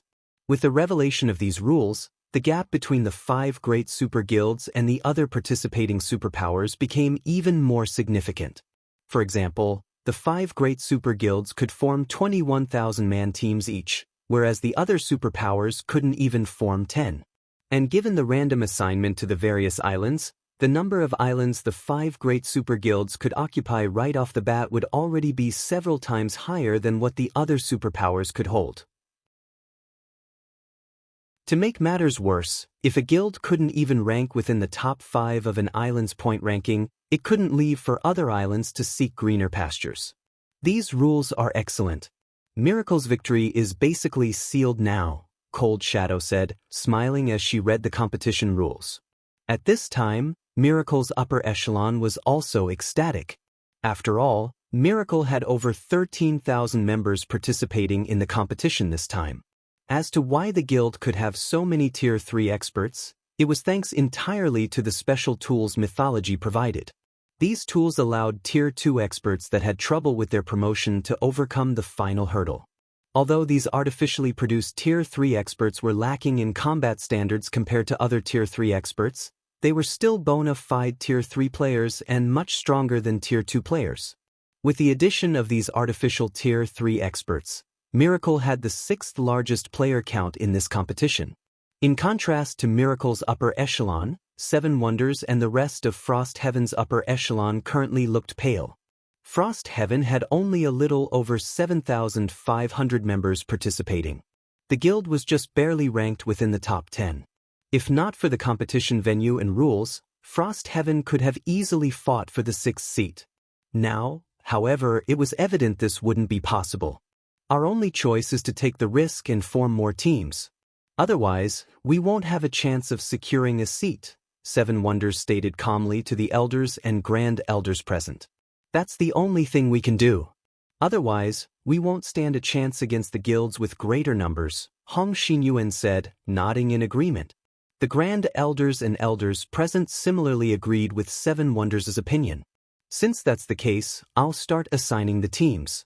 Although we have to split our numbers into as many teams as possible, we also need to consider the balance of combat power and the struggle for resource nodes. The 5 Grand Elders and 12 Elders present will each lead a team of 300. Your goal is to secure a basic resource node. If your combat power is lacking, you can merge with another team to secure a resource node. Me, Old Hong, and Brilliant Blue will each lead a team of 500 and the 10 Swords. We'll do our best to secure an intermediate node each, or a basic node at the very minimum. The 3 Vice Guild leaders will lead the remaining members together with Zero Wing to secure an advanced node or an intermediate node at minimum. Seven Wonders' distribution was considerably conservative, ensuring the least number of problems for the guild. Firstly, it ensured that the guild had enough teams to provide sufficient coverage across the 18 islands. Secondly, every team would more or less have the strength for self-conservation, even if it came across a hostile 1,000-man team. Of course, the chances of actually coming across a 1,000-man team were relatively low. Since each guild only had so many players participating in the competition, using these limited players to form 1,000-man teams was a huge extravagance. To spread their influence as wide as possible, the various participating guilds would naturally form as many teams as possible without compromising their overall combat power. What do you think? Seven Wonders asked as he looked at the guild upper echelon present. In response, the guild elders exchanged looks with each other. However, none of them voiced any objections. Seven Wonders nodded. In that case, just as he was about to finalize his decision, however, a low voice entered everyone's ears. I object. Immediately, Frost Heaven's upper echelon turned to look at this voice's origin. The owner of this voice was none other than Shi Feng, who had just arrived. However, instead of getting upset at Shi Feng's interjection, Seven Wonders instead asked sincerely, Guild Leader Black Flame, do you have any better suggestions? Following Seven Wonders' question, the Grand Elders and Elders present also turned to Shi Feng. Their actions showed that they were of the same mind as Seven Wonders, and they all looked forward to hearing Shi Feng's suggestion. What happened to these people while I was gone? Shi Feng was a little surprised at Seven Wonders and the others' response. Before he left, these people couldn't even be bothered to look at him. Now, not only did Seven Wonders' attitude change for the better, but even Frost Heaven's Grand Elders and Elders had become more amiable. What Shi Feng didn't know was that news of his frightening battle had already spread. With such terrifying combat power, let alone Frost Heaven, even super guilds would treat him respectfully. Read latest chapters at Wuxia World. However, Shi Feng didn't dwell on the matter. I can't say it is a good suggestion. Calmly, Shi Feng added, I just think that we should change the grouping slightly. How do we change it? Seven Wonders asked curiously. Shi Feng then stretched out an open palm. 5. My suggestion is for Zero Wing to lead 5 separate 100-man teams, while your Vice Guild leaders lead the remaining 500 players. This way, we can maximize our combat effectiveness.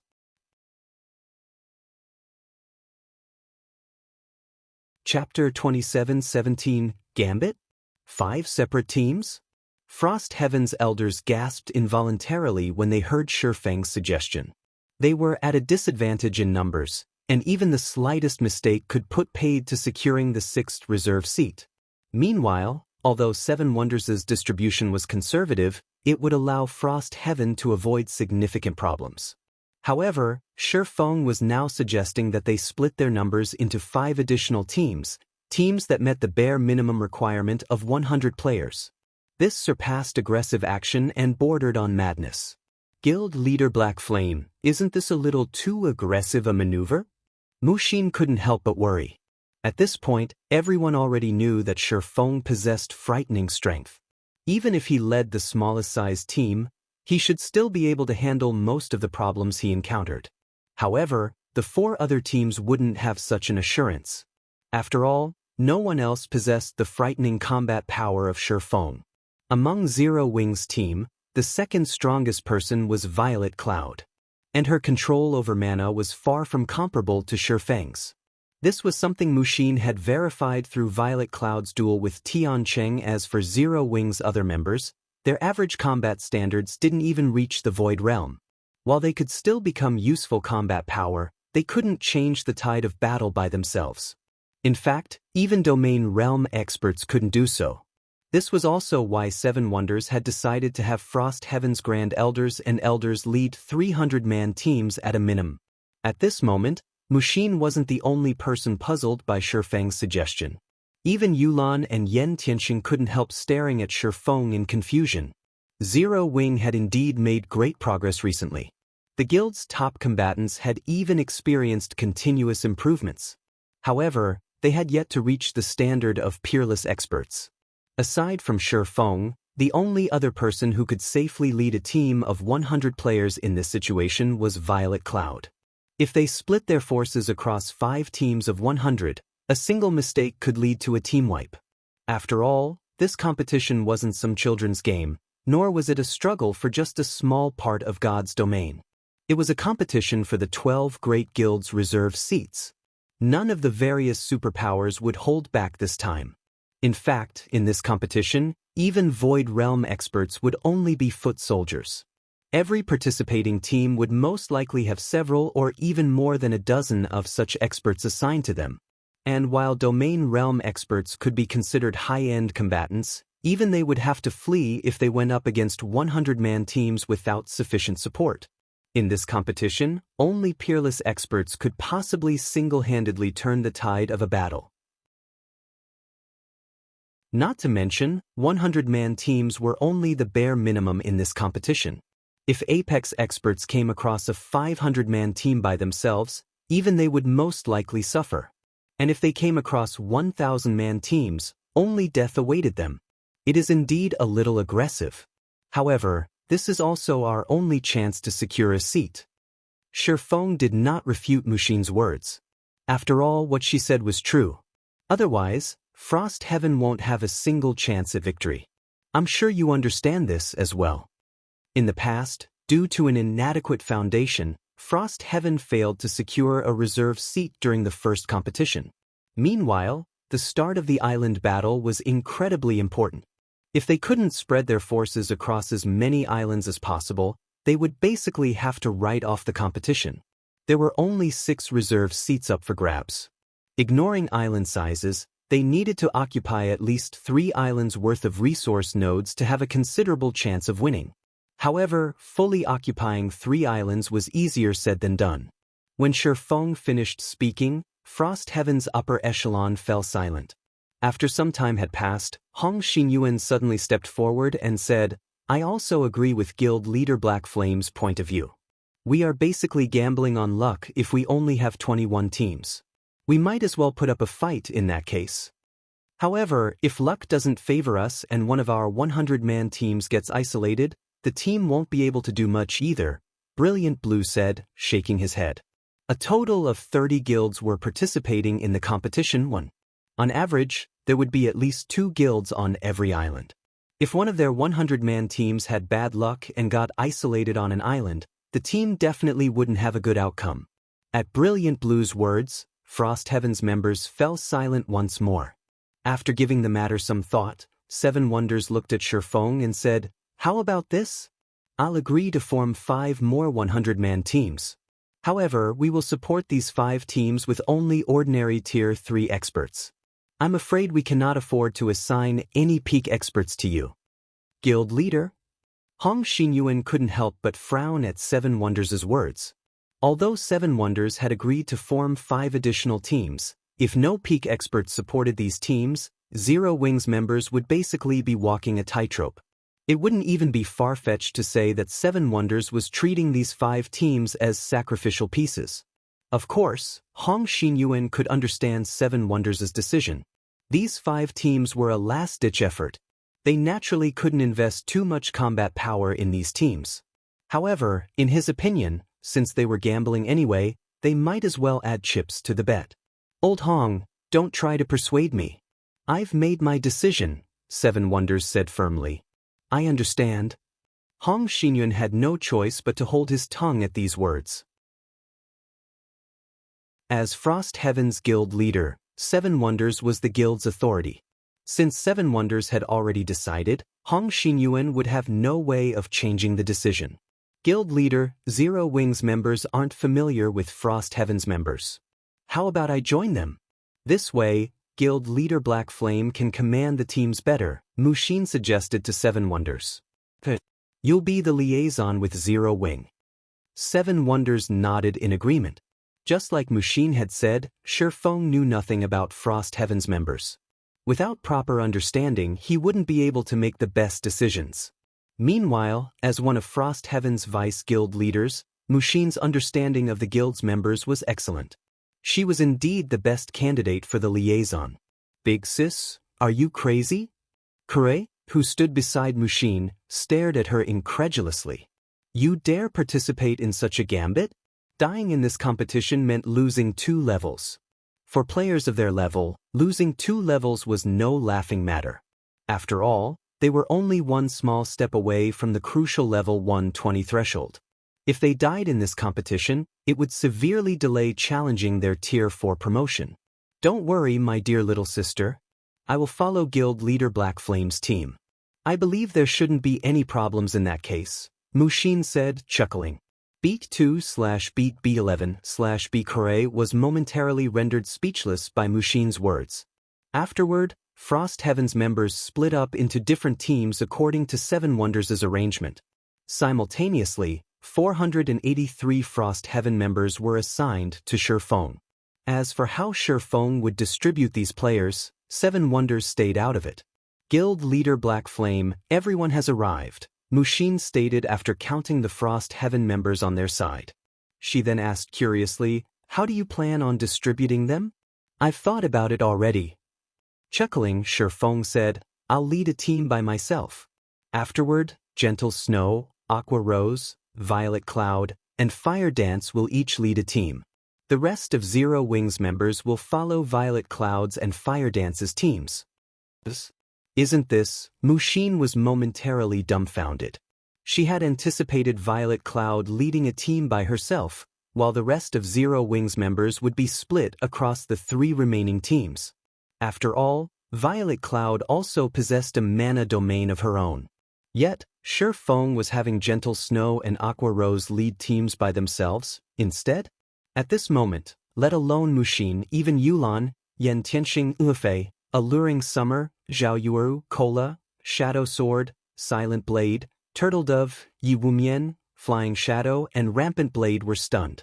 Of the Zero Wing members present, the ones who needed support the most were the 2 vice guild leaders.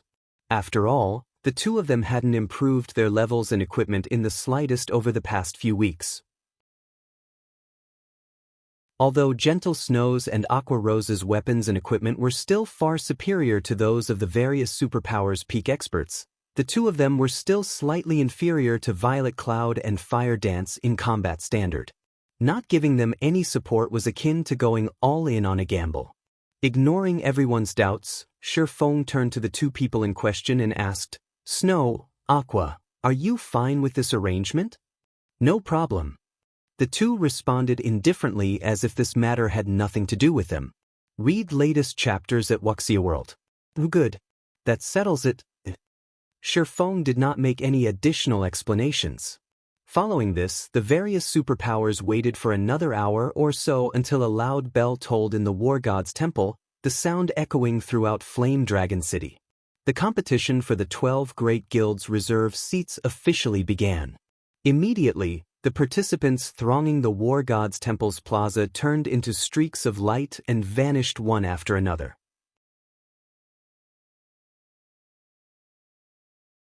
Chapter 27:18 Team Distribution. It's starting. It's finally starting. Crap. So, this is the spectator stand? Awesome. When the spectating players arrived in their seats, they couldn't help marveling at their surroundings. At this time, everyone was in the sky. More precisely, the spectators were seated in a coliseum-like structure that hovered above the 18 islands serving as the competition venue. The 18 islands were like chess boards, with the participants being the chess pieces. Not only could the spectators freely choose which island to spectate, but they could also zoom in to observe specific battles. The only unfortunate part was that the zoom distance was limited.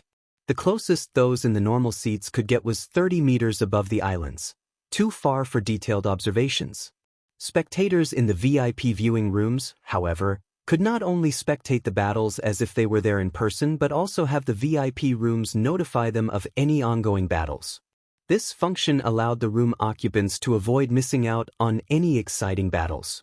As the spectators above the competition venue were screaming and exclaiming, the players randomly teleported onto the 18 islands were already taking action. Whether our guild can reach the top to become a giant in God's domain will depend on this battle. The guild will put anyone who performs well in this competition under priority training. Everyone listen up. Our 1,000-man team has only 2 goals. The first is to occupy an intermediate resource node or better as soon as possible. The second is to secure the node firmly. We are fortunate. Our guild has 5 300-man teams on this island. The higher-ups have already stated that we must rank within the top 5 on this island. So long as we achieve this goal, everyone will receive 2,000 GCPs after the competition. The various participating guilds frantically went on the offensive, the tense atmosphere building excitement among the spectators in the sky. Meanwhile, inside a VIP viewing room, as expected of the 5 great super guilds, the depth of their foundations far surpasses the other guilds. Mu Lingsha sighed ruefully as she looked at the statistics of the 18 islands. The 5 great super guilds had between 53 to 61 teams each, and every one of them had at least 6 100-man teams. All of these small teams were led by legends in the virtual gaming industry. Each of the 5 great super guilds had teams on 11 to 13 of the 18 islands. In comparison, the other guilds had teams on only 5 or 6 islands on average, half of what the 5 great super guilds had. Right off the bat, it was already clear that the other guilds stood no chance against the 5 great super guilds. Of course, there were also some lucky guilds that had teams on 8 or 9 islands. However, this couldn't be considered a fortunate matter either, as their numbers were spread so thinly that they could hardly preserve themselves, let alone occupy resource nodes. On the other hand, the 5 great super guilds personnel were divided relatively evenly. Each of them only had 1 or 2 islands with insufficient personnel, which wouldn't affect the overall situation, as more than half of the islands they occupied had a considerable number of personnel. They wouldn't have any problems ranking within the top 5 in guild points. To put it simply, it was certain that the 5 great super guilds would secure a reserve seat for themselves. In terms of personnel distribution, Miracle and Sacred Temple have the best chance to secure the 6th seat. Both guilds have teams on 9 islands, and their personnel distribution is fairly even as well. The other guilds are evidently far behind these 2 guilds, Unyielding Heart analyzed. No! When Mu Lingsha took a look at Frost Heaven's statistics, she was slightly surprised. Frost Heaven isn't doing too badly either. It has teams on 7 islands. If comparing based on the number of islands occupied, Frost Heaven could rank 12th out of the 30 participating superpowers. It was only 2 islands behind Miracle and Sacred Temple. No. Of the 7 islands Frost Heaven has been allocated to, 2 islands don't even have 500 players on it. Moreover, Unyielding Soul couldn't help shaking his head and sighing after carefully reading Frost Heaven's data. While Mu Lingsha and Unyielding Heart were discussing Frost Heaven, many other powers in the VIP viewing rooms were doing the same. Some of these powers gloated over Frost Heaven's misfortune, while some sympathized with the guild. As to why everyone reacted in such a way, it was because Black Flame, who was considered Frost Heaven's saving grace, had actually been assigned to Island number 3, a large island. And worse, Black Flame's team was merely a 100-man team. He would be up against the teams of 16 superpowers on Island number 3. Even the 5 great super guilds were present in full. The competition here was simply nightmarish in difficulty. It would be a fool's dream to try and secure a resource node with only a 100-man team. In addition, Frost Heaven only had 2 teams on Island number 7, a medium island. One of them was a 100-man team led by Aqua Rose, while the other was a 300-man team led by one of Frost Heaven's elders. The 2 teams combined didn't even have 500 players. In comparison, the 8 other guilds on the island had between 1,000 to 2,000 players each. To make matters worse, the teams led by Frost Heaven's 7 Wonders, Hong Xinyuan, and 5 elders actually got assigned to Island number 17. In total, the guild had 2,500 players assigned to a measly small island. Guild leader Black Flame, what should we do? Mushin inevitably grew anxious after learning of the various island situations.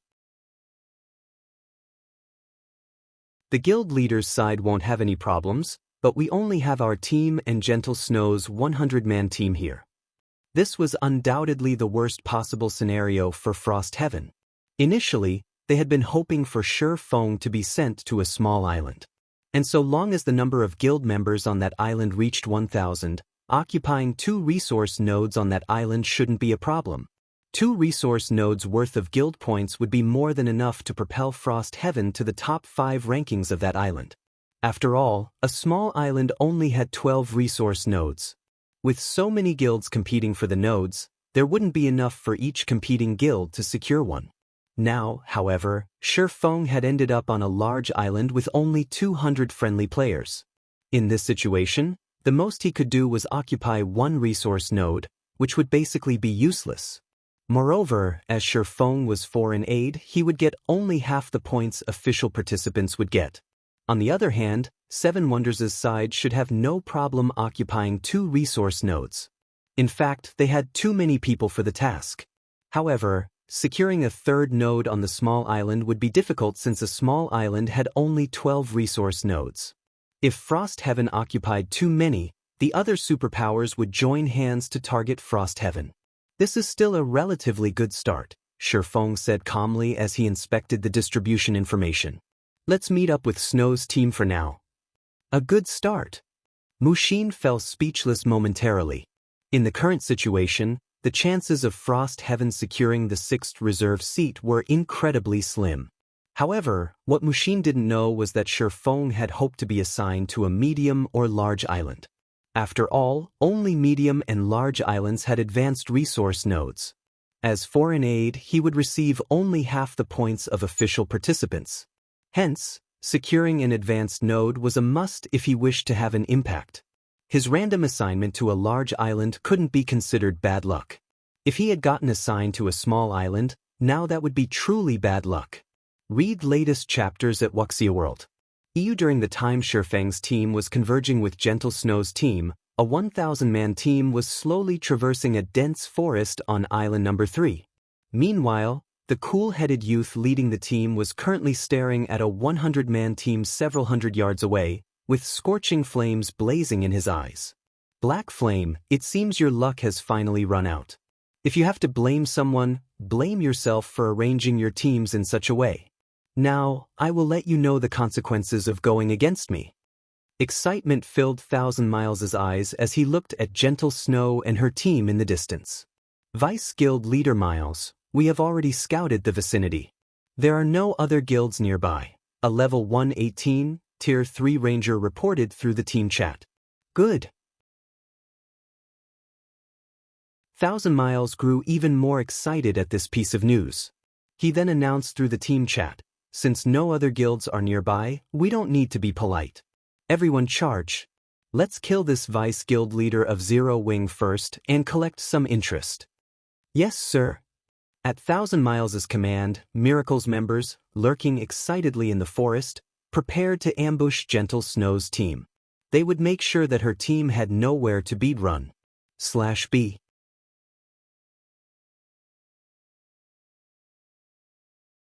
Chapter 2719, Gentle Snows soared above the competition venue, inside a VIP room. This is bad. Miracle's Thousand Miles discovered Gentle Snow's team, Flourishing Willow said nervously as she stared at a dense forest on island number 3. Gentle Snow will be in trouble.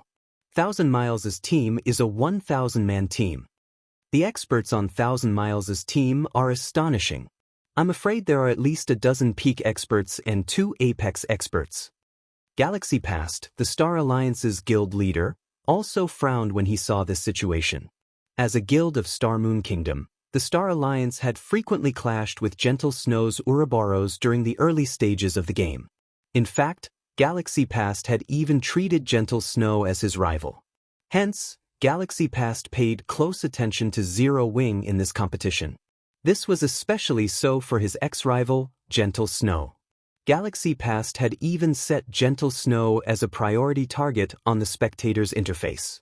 So long as she fought in a battle, he would be notified of it immediately. The gap between the two sides is too large. Purple Eye, who was now a level 117, Tier 3 Great Mage, shook her head and sighed. If Gentle Snow were leading Zero Wing's main force, she might still stand a chance. However, with her strength alone, there's no way her team can win. Even escaping will be a problem. Although the Star Alliance had been in conflict with Ouroboros and even the current Zero Wing, as guilds originating from Star Moon Kingdom and peak experts from the same kingdom, Purple Eye still hoped to see Gentle Snow and Zero Wing perform well in this competition. Damn it. If only we could join the battle. The other Star Alliance upper echelon present also sighed and grumbled. They never thought that Gentle Snow's team would be so unlucky as to encounter a 1,000-man team right off the bat. Miracle has started moving. Gentle Snow. Why haven't you noticed them yet? Flourishing Willow reflexively stood up in worry and pointed at Miracle's members on the holographic projection. A 100 versus 1,000 battle already placed Gentle Snow's team in an overwhelming disadvantage. Moreover, Miracle's team was even stuffed with experts, while Frost Heaven's members were obviously no good. Even the strongest among them had reached only the refinement realm. Most of them weren't even at the half-step refinement realm standard. Let alone Miracle's experts, even the Star Alliance's main force could trounce these Tier 3 experts from Frost Heaven. However, despite the Star Alliance's members' thoughts and shouts, Miracle's experts had already sneaked within 100 yards of Gentle Snow's team. 4 Tier 3 players, such a distance required only a few steps to cross. Gentle Snow's team had no chance to flee now. Good. Magic Team, start chanting. Thousand Miles commanded after his team arrived within the critical range. He then turned to the 2 elderly men beside him and said, "Elder Rock, Elder Feather, I'll leave Gentle Snow to you too. Do not let her get away." Rest assured, Vice Guild Leader. Leave that young lady to these 2 old men. Elder Rock, a white-bearded old man clad in black robes and armed with 2 pitch-black short swords, answered. "If we take action, she won't have a chance to escape." Elder Feather, an old man with golden pupils, said, smiling. He wore dark gray leather armor and carried a white-winged feather bow. "I am naturally confident in your abilities. Both of you are our guild's top-ranking ambushers. However, Gentle Snow isn't an easy target either. In terms of combat power, she rivals Domain Realm experts already. Killing her will definitely deal a huge blow to Zero Wing," Thousand Miles said, smiling.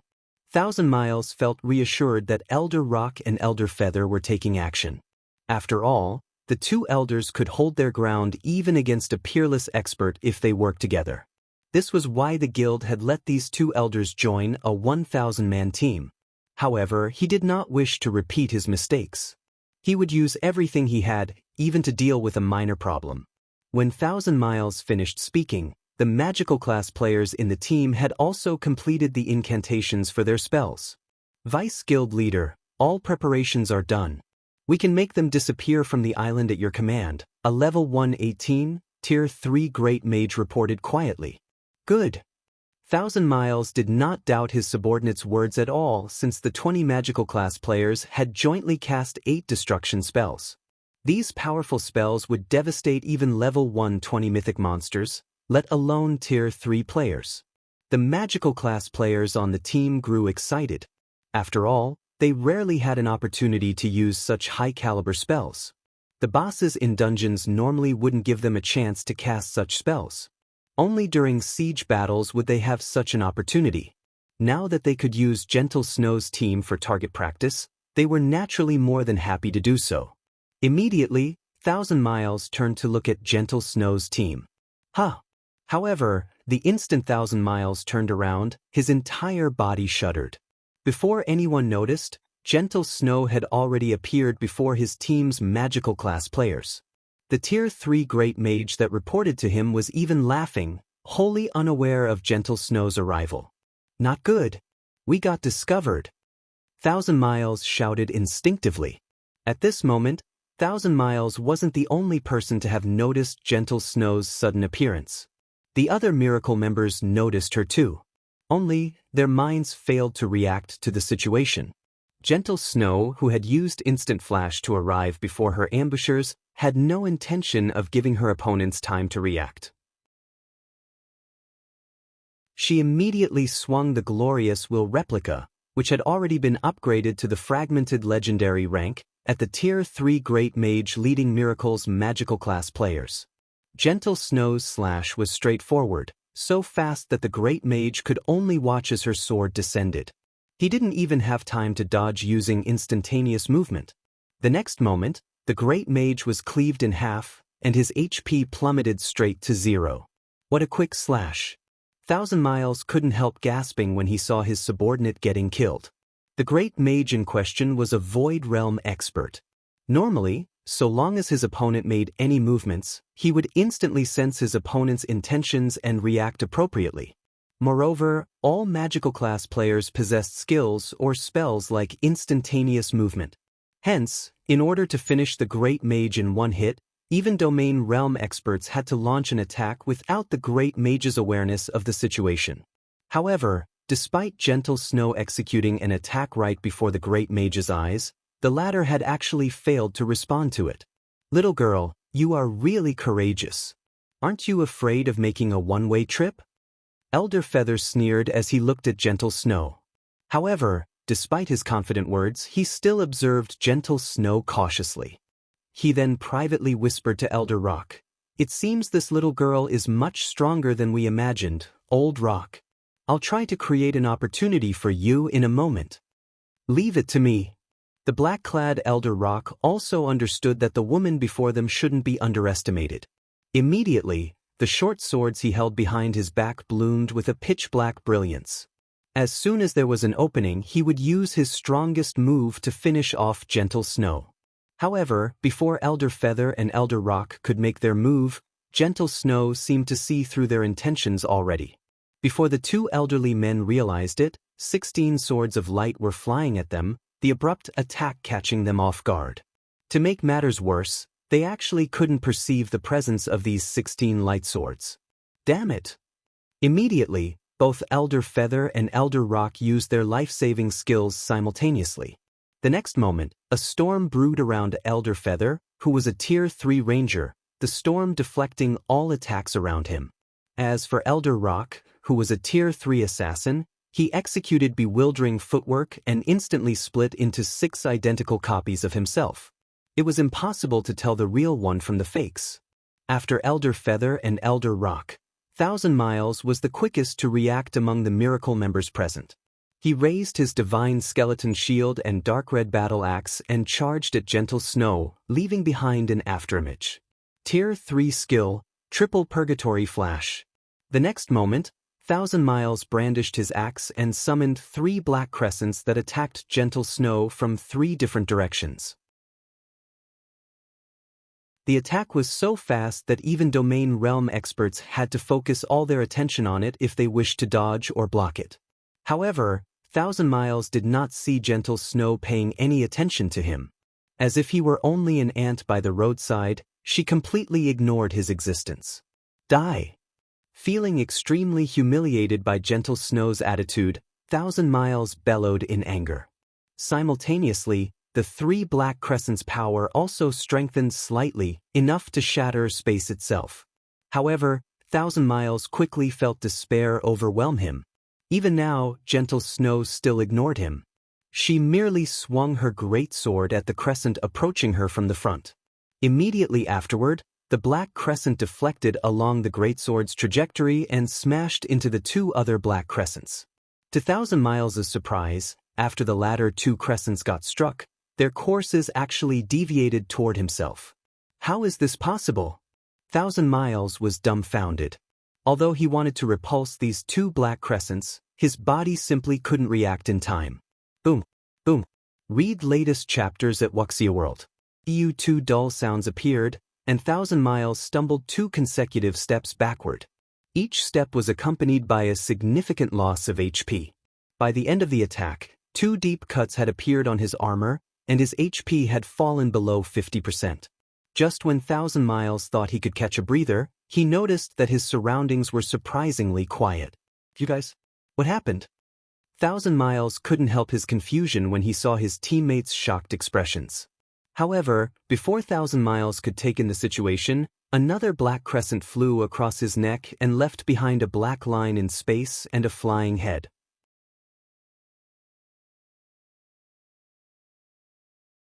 Chapter 2720, Beyond the Domain Realm. When Thousand Miles' body collapsed to the ground, the Miracle members in the dense forest shuddered involuntarily. The Star Alliance's members spectating in their VIP viewing room also gaped in shock. How did she become so strong? Purple Eye exclaimed in disbelief. Not only did Gentle Snow slay a Tier 3 peak expert after going deep into Miracle's ranks, but she had also taken the initiative to attack 2 Domain Realm experts. While doing so, she had even casually killed the Purgatory Knight Thousand Miles. The last part, where Gentle Snow faced Thousand Miles, was especially amazing. Thousand Miles should have generated those 3 black crescents using a skill, yet Gentle Snow had made it look as if she was the one who summoned them. It was simply unbelievable.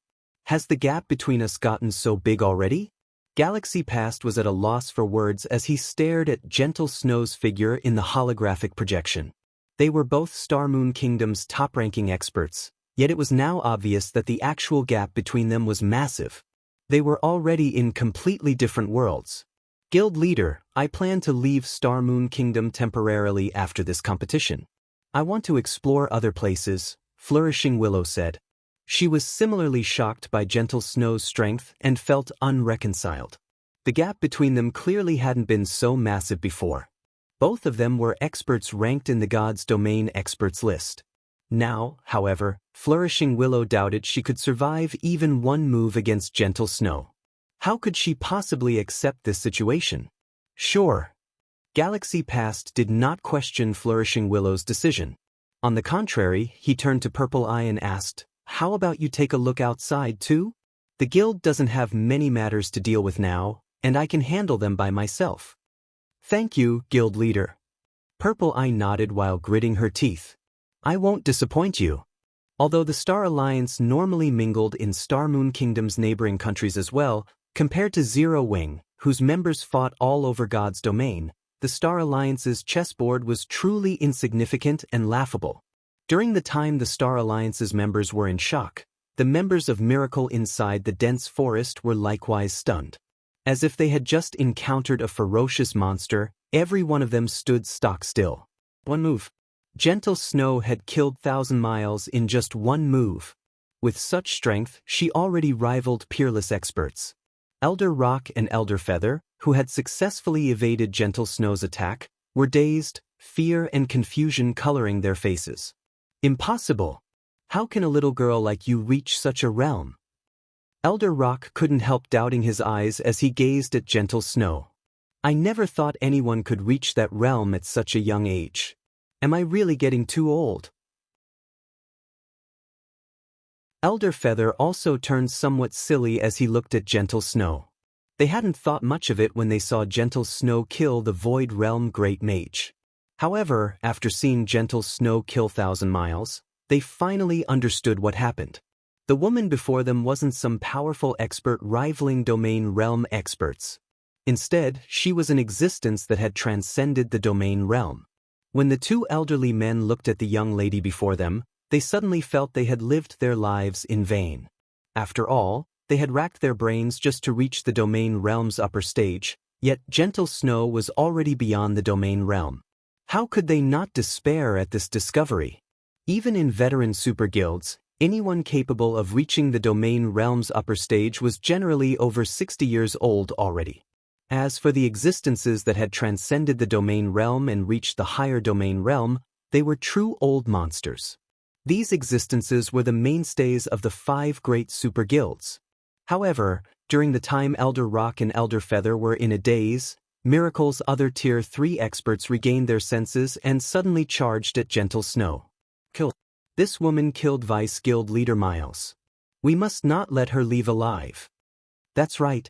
In this special space, even peerless experts can't afford to duke it out with us. The next moment, over 100 Guardian Knights and Shield Warriors activated their defensive skills and closed in on Gentle Snow. Simultaneously, the magical class players on the team started casting combination spells one after another. Old Rock, let's leave. It'll be too late otherwise. Elder Feather suggested as he glanced at Elder Rock. He then activated a skill without hesitation and transformed into a gale. He crossed several dozen yards with every step he took, showing no intention of fighting whatsoever. Snapping out of his daze, Elder Rock hurriedly used wind steps, which he had upgraded to Tier 3, and entered stealth. Elders? Miracle's members were stunned momentarily. What was up with this situation? Despite being the 2 strongest combatants in their 1,000-man team, Elder Rock and Elder Feather had actually fled. At this moment, let alone Miracle's members, even the Star Alliance's spectating members couldn't help gaping in shock. What's going on?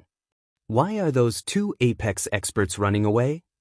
Despite having entered the flowing water realm already, Galaxy Past, Flourishing Willow, and Purple Eye were bewildered by Elder Rock and Elder Feather's decision to flee. Domain realm experts were existences that even the various superpowers wouldn't want to offend casually.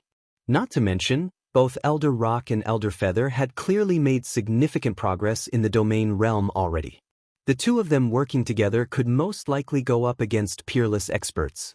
Not to mention, they still had the 1,000-man team supporting them. Even a peerless expert wouldn't want to clash head-on with such a force. Yet, the 2 Apex experts had actually fled?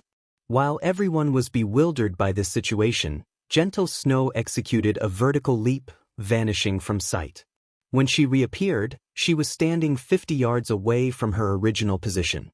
The glorious will in her hands bloomed with dazzling brilliance. Will of Light. Instantly, 12 brilliant flashes streaked through the dense vegetation, brightly illuminating the entire forest. What is she doing? Frost Heaven's members, who were spectating the fight from a distance, were confused. Likewise, Miracle's members also found this situation odd. They couldn't help wondering why Gentle Snow would launch an attack at empty air. Who could she possibly hit? However, this thought lasted for only half a second in everyone's mind. Read latest chapters at Wuxia World. Boom. A deafening boom spread through the area.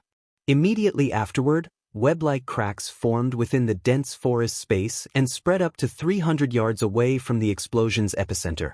Then the entire region collapsed. The cracked space transformed into a pitch-black area with space and time in disarray.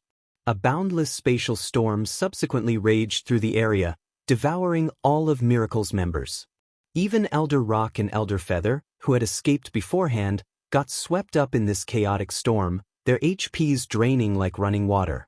Several seconds later, the shattered space started returning to normal. However, at this point, Miracle's 1,000-man team was nowhere in sight. And from above the island, it looked as if a huge meteorite had struck the dense forest, leaving behind only a huge impact crater. What exactly did she do?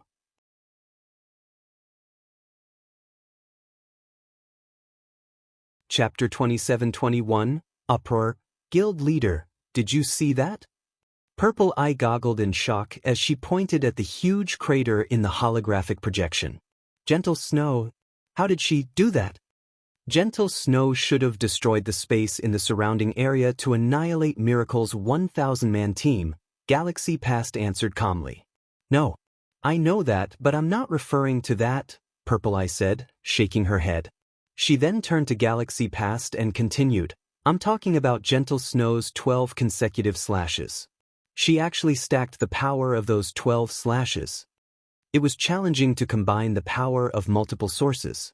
The more sources one tried to combine, the greater the difficulty. In fact, the difficulty increased exponentially.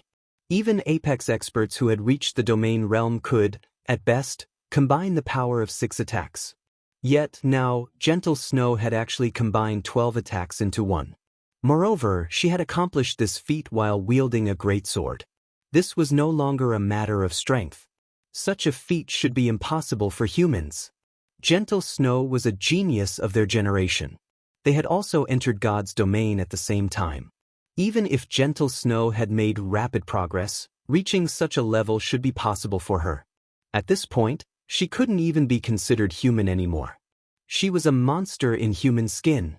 Purple, calm down, Galaxy Past advised. You should be aware of Zero Wing strength. Zero Wing has always been able to accomplish feats other guilds can't. Gentle Snow might have learned a powerful skill that allowed her to perform such an action. Galaxy Past could sympathize with Purple Eye's unreconciled and helpless feelings. After all, this kind of power already exceeded the realm of humans. It was no exaggeration to say that Gentle Snow had become an existence that they would never surpass in their lifetimes. Meanwhile, inside a lounge in Miracle's headquarters in the real world, the lids of 2 virtual gaming cabins opened slowly. We still died. We didn't even have a chance to escape.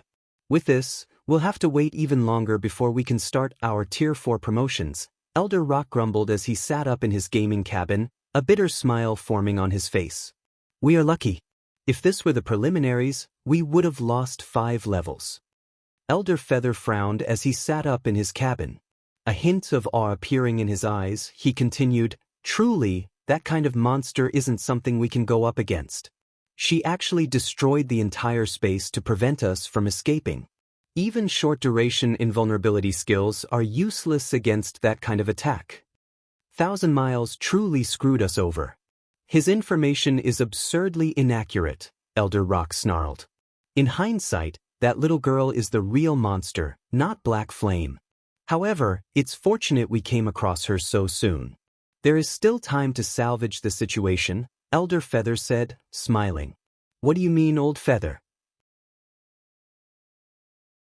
Elder Rock asked, puzzled. I relayed this information to the guild leader before we got killed. I'm sure the others know about this by now, Elder Feather said. Now that it is revealed that Frost Heaven has a higher domain realm expert in addition to Black Flame, I'm sure you should know what this means.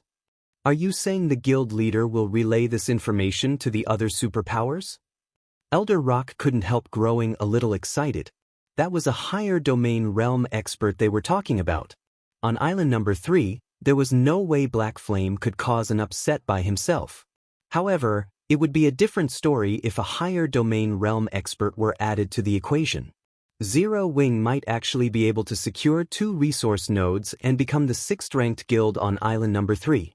In that case, Frost Heaven's chances of winning the 6th reserve seat would increase significantly. However, once Miracle spread this information, the various superpowers would most likely band together to prevent Frost Heaven from ousting them. Just as Elder Feather assumed, Miracle did not conceal Gentle Snow's information. On the contrary, the guild publicized it throughout the arena. Every participating guild became aware of Gentle Snow's existence. Higher domain realm? Zero Wing actually had such an expert? Could Miracle be lying to us? That's the higher domain realm we are talking about. How can a little girl like Gentle Snow reach it? That shouldn't be the case.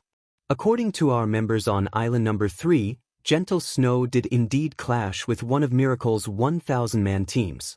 Moreover, their fight created quite a commotion. It could be heard even from miles away. After our members inspected the battlefield through magical observation, they found that Miracle's 1,000-man team had indeed been annihilated. Moreover, Gentle Snow had even wiped out Miracle's team with just one move. For a time, the various participating guilds had heated discussions over this matter. Although most of them remained dubious of the claim that Gentle Snow had reached the higher domain realm, they were still afraid of her. The higher domain realm was a secret among the various superpowers. Ordinary players weren't even aware of its existence. Currently, those who had reached the higher domain realm were old monsters belonging to the 5 great super guilds, and these old monsters almost never revealed themselves to the public. In fact, the public had mostly forgotten about them. However, the various superpowers understood that the reason the 5 great super guilds could be referred to as such was precisely because of these existences. So long as this group of old monsters took action, even peerless experts wouldn't be able to stop them. After all, peerless experts were merely a bunch of people still stuck in the domain realm. Even the stronger ones had reached only the domain realm's upper stage. A more significant part of the reason peerless experts were called as such was their basic attributes, which far surpassed those of other domain realm experts. However, it was a different story for higher domain realm experts. These existences possessed inhuman combat standards. Moreover, there was almost no trial in God's domain that could trouble them. They could easily overcome the hurdles they faced and secure as many opportunities as they wanted in God's domain. One could say that in terms of both basic attributes and combat standards, higher domain realm experts far surpassed peerless experts. Even one such existence could turn the tide of a war. Now that Gentle Snow was suspected of having reached the higher domain realm as well, the various superpowers would have no choice but to take precautions against her. Meanwhile, when Frost Heaven's members heard this piece of news, every one of them was shocked. How is this possible?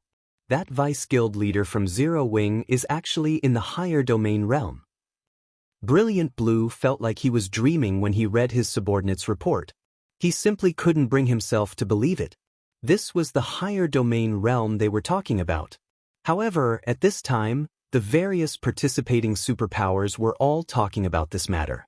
Moreover, the Frost Heaven members with Gentle Snow acknowledged that she had single-handedly wiped out Miracle's 1,000-man team. Miracle even publicly admitted that Gentle Snow had killed Rock and Feather, 2 of Miracle's elders, in a single move. After taking all these factors into account, this matter was almost certain to be true. The heavens haven't forsaken Frost Heaven. 7 Wonders grew ecstatic upon hearing this news. He then looked at Hong Xinyan, who had reported the matter to him, and said, "Old Hong, you've really found a huge treasure for our guild this time." "Guild leader, you overestimate me."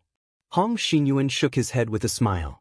In reality, even he had not been aware that Gentle Snow had reached the higher domain realm. Had he known, he wouldn't have offered just 3 upper zone reserve slots to Zero Wing. Meanwhile, when Mushin, on island number 3, received the news about Gentle Snow, she was lost in thought for a long time. Black Flame, is Gentle Snow really at the higher domain realm? Mushin couldn't help asking Shi Feng. Probably. Shi Feng chuckled. Probably? What do you mean, probably? Has she reached it or not? Mushin got irritated at Shi Feng for persisting in keeping her in the dark. The various superpowers already believed that Gentle Snow was a higher domain realm expert. Yet Shi Feng was still so close-mouthed about it. Shi Feng couldn't help smiling bitterly at Mushin's reaction. Truthfully, he didn't actually know what realm Gentle Snow had reached. After all, he didn't know what kind of world the higher domain realm was. In addition, when he looked at Gentle Snow, he felt as if he was looking at a cloud. He couldn't see through her at all. Read latest chapters at Wuxia World. However, while he didn't know whether Gentle Snow was currently at the higher domain realm, he was sure of one thing: Gentle Snow was undoubtedly number 1 in the world in combat experience. However, Miracle has played a really vicious move this time. Shi Feng frowned as he read Miracle's public announcement. At Shi Feng's words, Mushin's face darkened. "Are you saying Miracle plans to kill with a borrowed sword?" "That's right." Shi Feng nodded. On the surface, Miracle is expressing its indignation over Gentle Snow annihilating one of its 1,000-man teams. In reality, it is announcing to the other guilds that Frost Heaven has a great chance of securing the 6th seat. This way, the other guilds will have to consider banding together to target Frost Heaven. What should we do then? Mushin understood how vicious Miracle's move was. If they didn't handle this matter properly, Frost Heaven might come under attack from all sides. Should I notify my guild leader of this? Shi Feng sneered. Since Miracle wants Frost Heaven to become a thorn in the various guilds' eyes, we'll make the various guilds understand that the 6th seat belongs to us.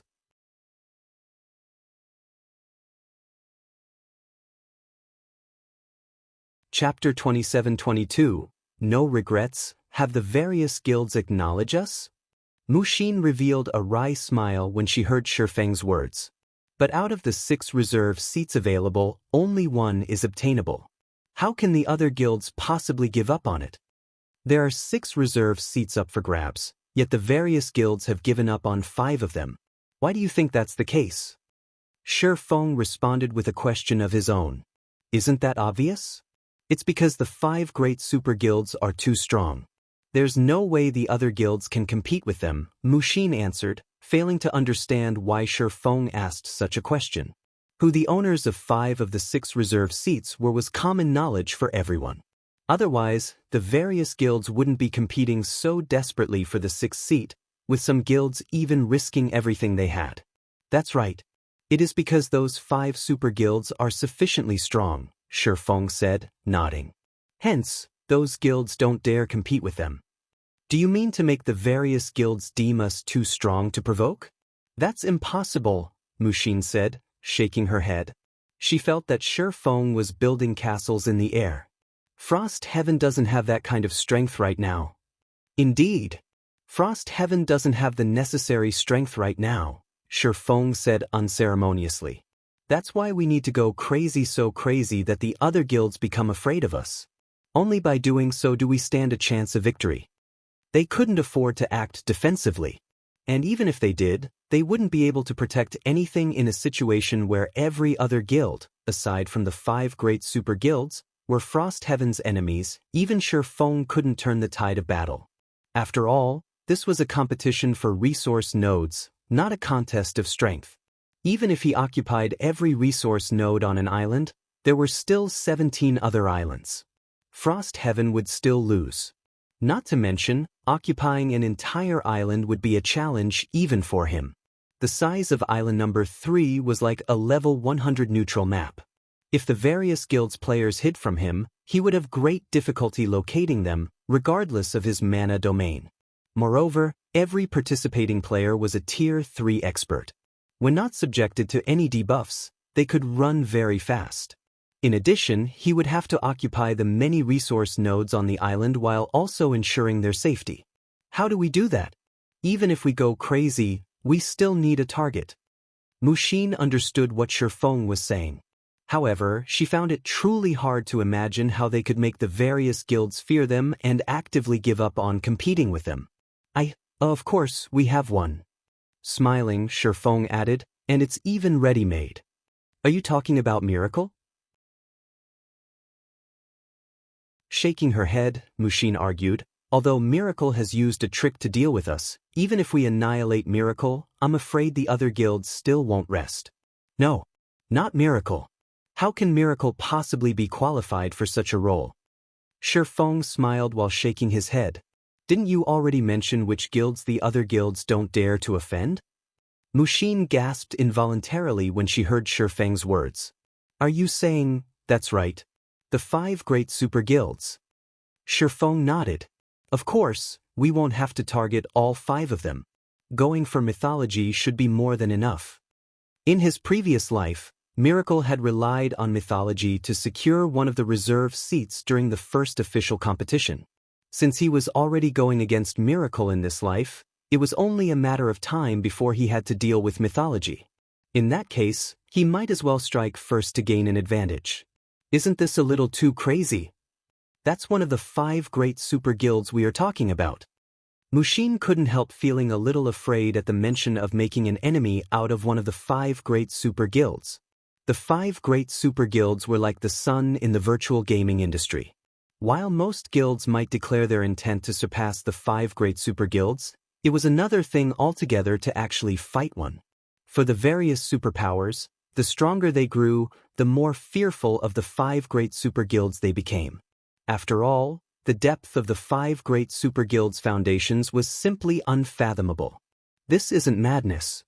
Shi Feng shook his head. In an earnest tone, he said, "This is Frost Heaven's only way out. Whether you secure a seat will depend on your decision." Afterward, Shi Feng stopped trying to convince Muxin and had her relay this proposal to 7 Wonders. Whether they went through with his plan or not would depend on Frost Heaven's guild leader. Declare war on mythology? Is Black Flame insane? Brilliant Blue trembled when he received Shi Feng's suggestion. Immediately he contacted 7 Wonders and protested, "Guild leader, that's one of the 5 great super guilds we are talking about. Even 3 Frost Heavens wouldn't be a match for it."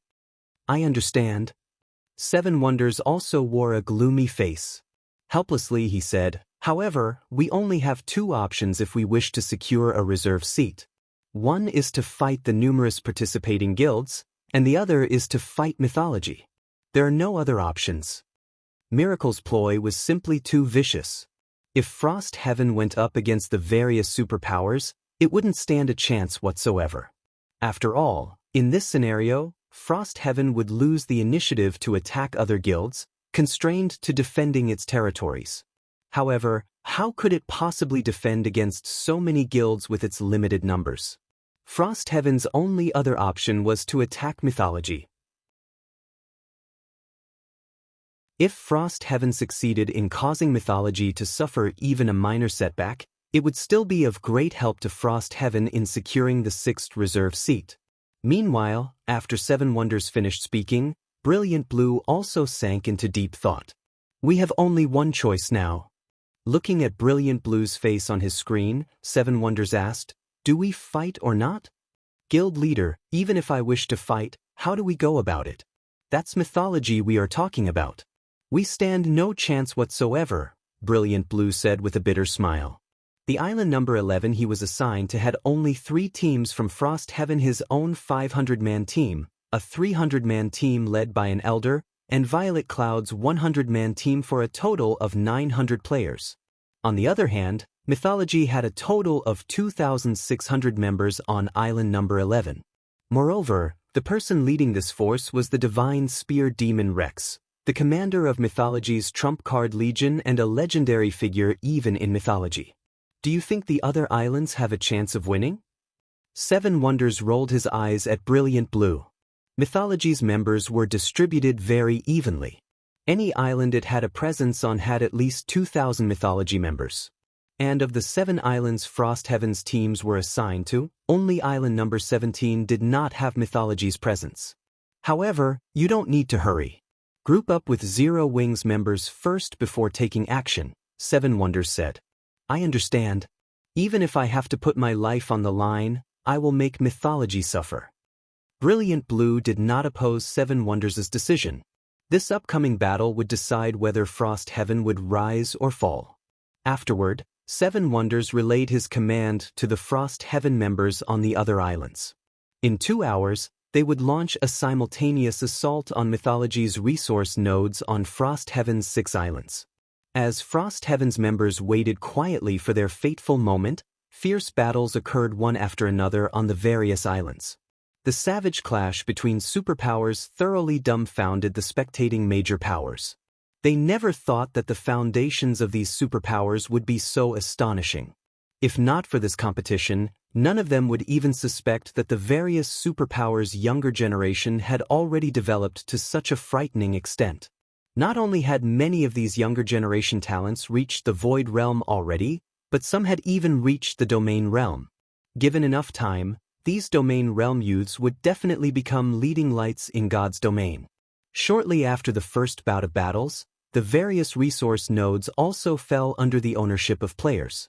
To no one's surprise, the 5 great super guilds held an overwhelming advantage over the other participating superpowers. Close at their heels were Miracle and Sacred Temple. Both Miracle and Sacred Temple had managed to rank 6th on 5 of the islands they were assigned to. If this situation persisted, there was no doubt that the 6th reserve seat's owner would emerge from one of them. However, as everyone was guessing which of these two guilds would secure the sixth seat, some spectating players and participating guilds noticed a peculiarity. What's going on with Frost Heaven?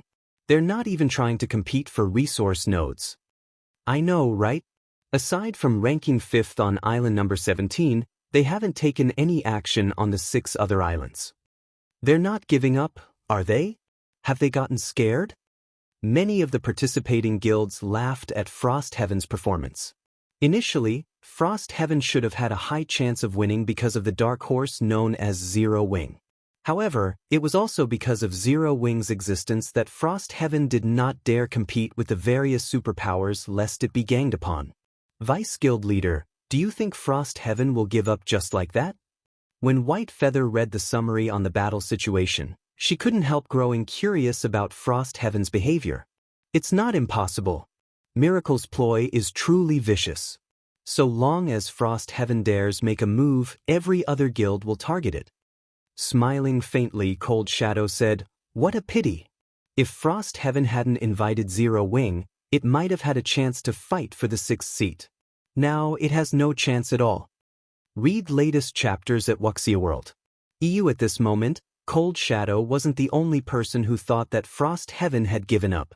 The various participating superpowers believed the same and deemed it a wise decision.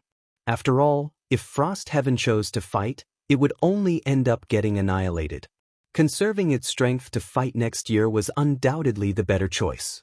While the various guilds were watching their guild points rise, Frost Heaven's members were sneaking up to Mythology's resource nodes, their hearts pounding with anxiety and excitement. After glancing at the distant advanced resource node that Mythology guarded tightly, Shi Feng checked the time. "It's time. Move out."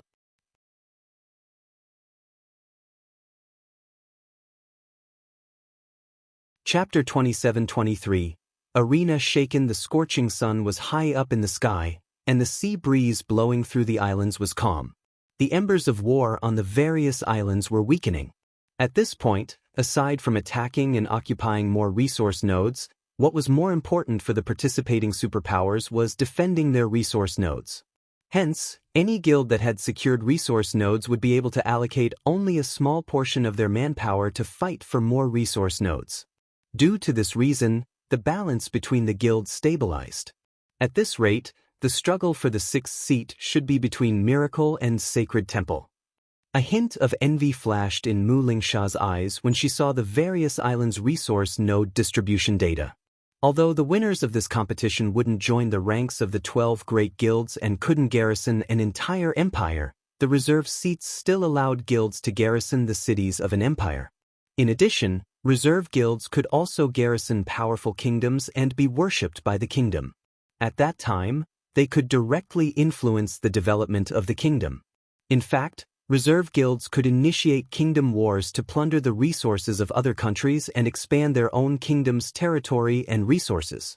At that time, the resources the reserve guilds could obtain would far surpass that of other guilds, making it impossible for other guilds to catch up.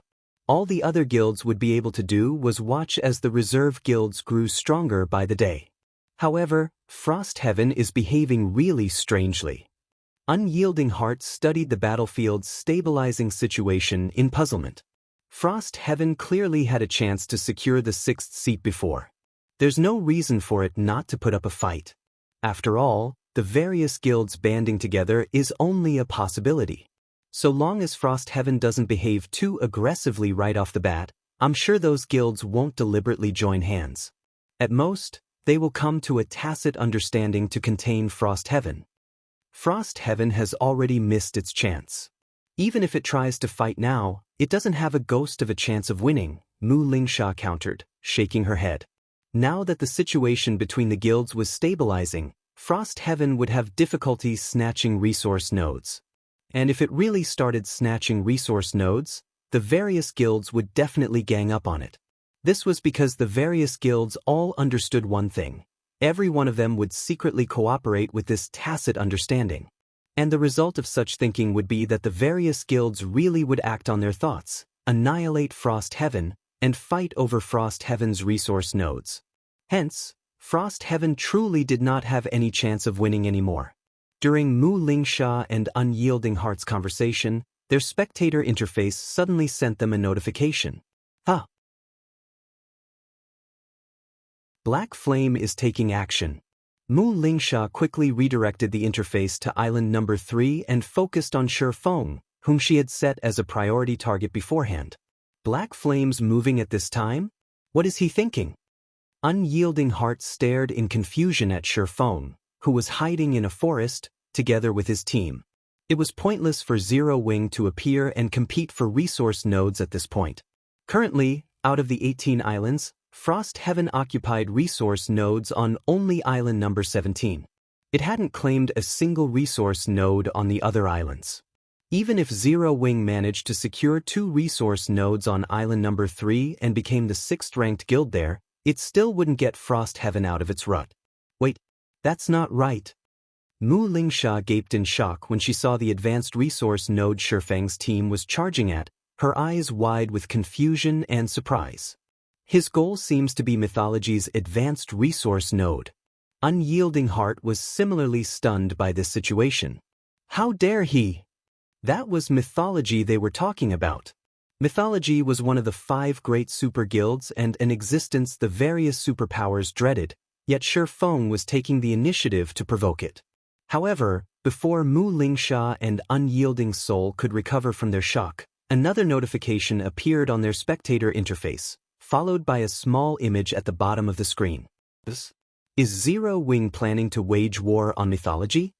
Depicted in the smaller image was Gentle Snow leading her 100-man team in a charge against mythology's intermediate resource node on island number 3, and she showed no signs of stopping whatsoever. The Unyielding Soul members in the VIP room gasped at this abrupt change. How dare they? This action challenged mythology's authority. Moreover, regardless of whether Zero Wing succeeded or not, mythology definitely wouldn't let Zero Wing off the hook. Not to mention, Zero Wing had nothing to gain whatsoever from doing so. At this time, besides Unyielding Soul's members, the powers paying attention to Shi Feng and Gentle Snow were similarly dumbfounded by the two's actions. They never thought that Zero Wing would be so crazy as to challenge one of the 5 great super guilds directly. Wait, it's not just Black Flame and Gentle Snow. Zero Wing's other teams are also making a move against mythology's resource nodes. That's not all. Frost Heaven's teams are doing the same. The news of Zero Wing's and Frost Heaven's teams attacking mythology's resource nodes caused an instant sensation among the various major powers in the VIP viewing rooms. Everyone was shocked by the 2 guilds' actions. That's mythology we are talking about. How dare they? Frost Heaven and Zero Wing have truly lost their minds this time. Setting aside whether they will succeed or not, aren't they afraid of mythology's retaliation after the competitions? Are they really not afraid that mythology will exterminate them? The various major powers felt puzzled by Zero Wing's and Frost Heaven's actions. They simply couldn't figure out what the 2 guilds were thinking. The 5 great super guilds' position in the virtual gaming industry was as stable as a mountain because no superpower dared to offend them. Any superpower that dared to do so would get eliminated from the industry without exception. Now that Zero Wing and Frost Heaven were openly provoking mythology in front of everyone in the world, mythology definitely wouldn't spare them in order to maintain its authority. Has Seven Wonders lost his mind? Cold Shadow was incensed when she read the report that mythology's resource nodes had come under attack on 6 islands. They actually dare provoke us? Do they not know what death is? She never thought that Zero Wing and Frost Heaven would pull such an astonishing move after remaining silent for so long. Moreover, they had even chosen to challenge one of the 5 great super guilds directly. This would definitely turn mythology into a laughing stock. Interesting. This is truly interesting. I wonder if that old drunken ghost is jumping in rage right about now? When a mighty, middle-aged man with brown hair on island number 2 received news of Zero Wing's and Frost Heaven's actions, he burst into laughter. Read latest chapters at Wuxia World. This middle-aged man was none other than the guild leader of Netherworld Empire, one of the 5 great super guilds. Guild leader, it is still too early to be happy. How can mythology's resource nodes be so easy to capture? Zero Wing and Frost Heaven are just looking to humiliate themselves, a tall man clad in dark gray armor said disdainfully. Zero Wing could be said to be a guild that had relied entirely on external aid to reach its current position. Although Black Flame and Gentle Snow indeed possessed noteworthy combat standards, they were still negligible existences in front of the 5 great super guilds. Regardless, having mythology lose some face is always a good thing, the middle-aged man said, chuckling. As for how long Zero Wing and Frost Heaven can last, that's not important. Mythology was one of the 5 great super guilds. It possessed trump cards beyond the imagination of ordinary superpowers. The forces it had stationed on the various large islands were particularly exceptional. Even working together, Black Flame and Gentle Snow would most likely have a tough time threatening any of mythology's resource nodes. Not to mention, both of them were taking independent action. As the various powers were feeling surprised and shocked by Zero Wing's and Frost Heaven's actions, Shi Feng's 100-man team had arrived before mythology's advanced resource node.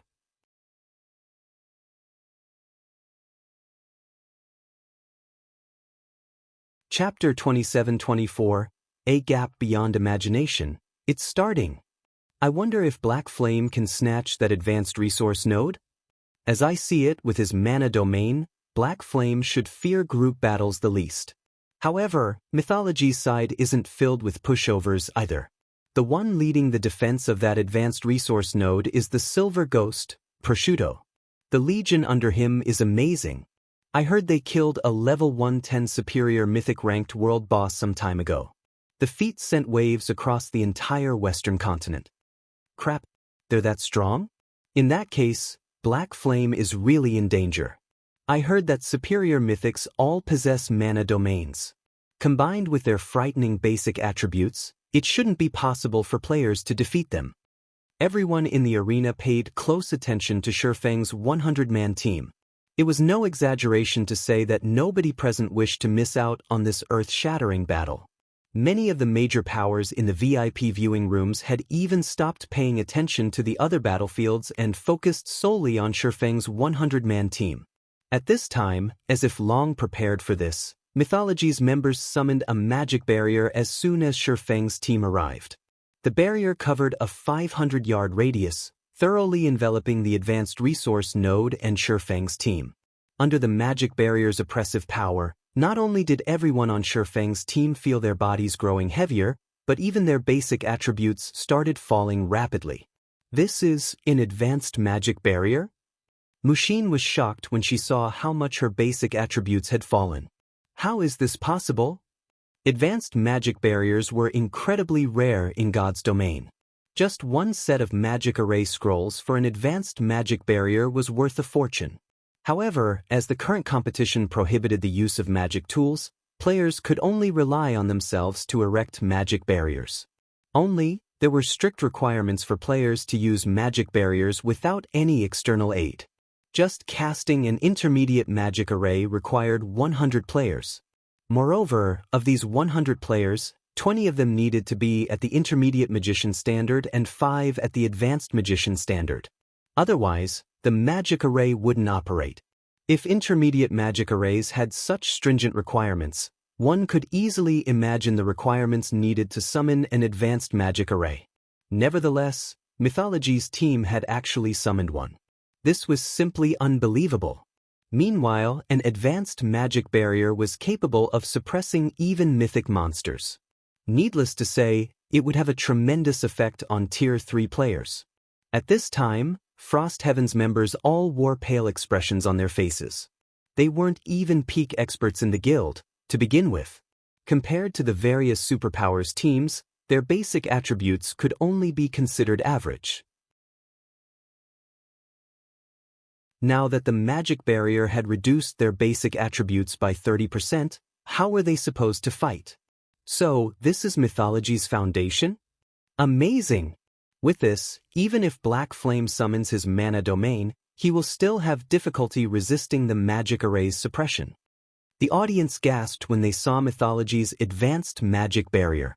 On a battlefield that prohibited the use of magic tools, Having the ability to summon advanced magic barriers would basically make one invincible.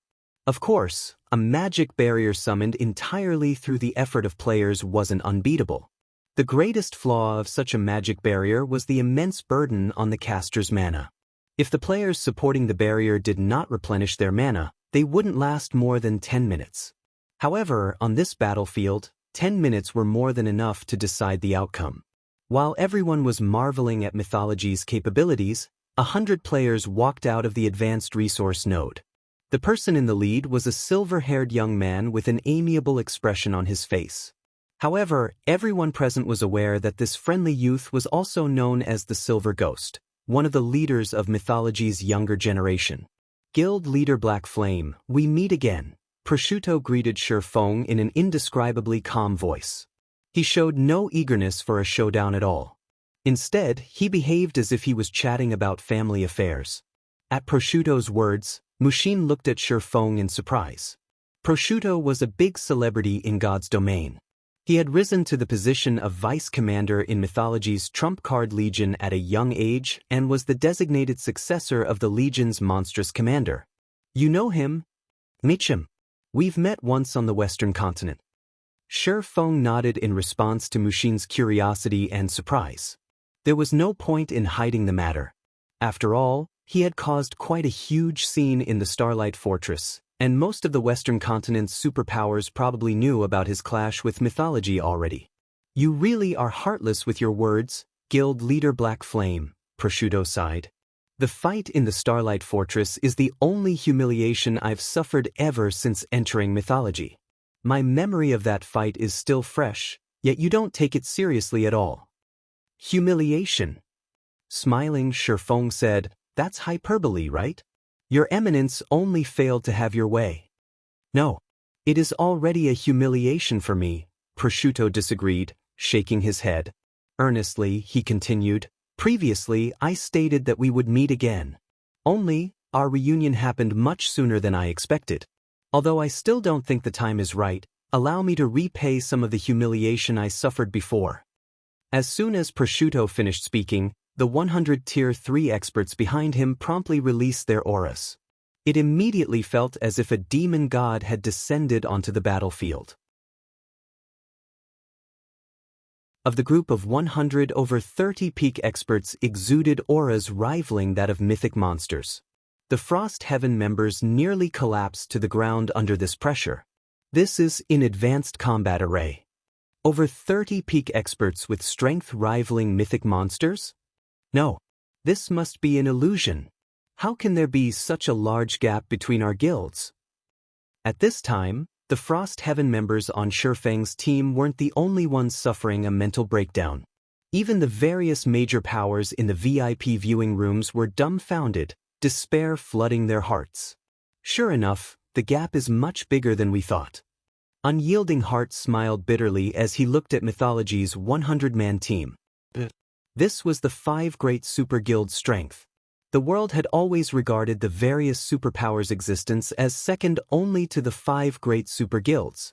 However, these superpowers all knew full well that aside from a select few super guilds, every other superpower was far behind the 5 great super guilds. It wouldn't even be an exaggeration to say that they were living in 2 different worlds. This was also why no single superpower dared to declare that they would replace the 5 great super guilds. It's over. It's really over now. How can the gap be this massive? Fear bloomed in Mushin's heart as she looked at the approaching 30-plus peak experts. Even her breaths became stifled. She had long since known that Mythology wasn't a pushover and that the 5 great super guilds' strength the various superpowers had seen thus far was only the tip of the iceberg. However, she never thought that the reality of the situation would actually be so hopeless and suffocating. Black Flame. Sandstorm grinned smugly as he glared at Shi Feng. You only beat me last time thanks to your mana body. I'll let you know what true strength is this time. If you couldn't do it last time, then I'm afraid you still can't do it this time, Shi Feng retorted, shaking his head as he watched Sandstorm approach. Still acting stubborn even in the face of death? I want to see what other tricks you have up your sleeves this time. After saying so, Sandstorm immediately charged at Shi Feng, his speed as fast as a shooting star. The distance of 100 yards seemed almost non-existent to him. Before Frost Heaven's members could react, Sandstorm was already standing in front of Shi Feng. The dagger he wielded also turned into a phantom snake that bit at Shi Feng's heart. Tricks! Shi Feng shook his head when he saw this scene. He then stretched out his hand. Boom! A violent storm enveloped the entire battlefield, kicking up dust and dirt into the air. Read latest chapters at Wuxia World. How is this possible? The next moment, everyone stared at the two figures standing amid the dust cloud in stupefaction. At this time, Sandstorm's dagger hovered half an inch away from Shi Feng's heart. Meanwhile, before anyone realized it, Shi Feng had actually caught Sandstorm by the wrist, intercepting the hand holding the dagger. How is this possible? Sandstorm was stunned when he saw his captured wrist.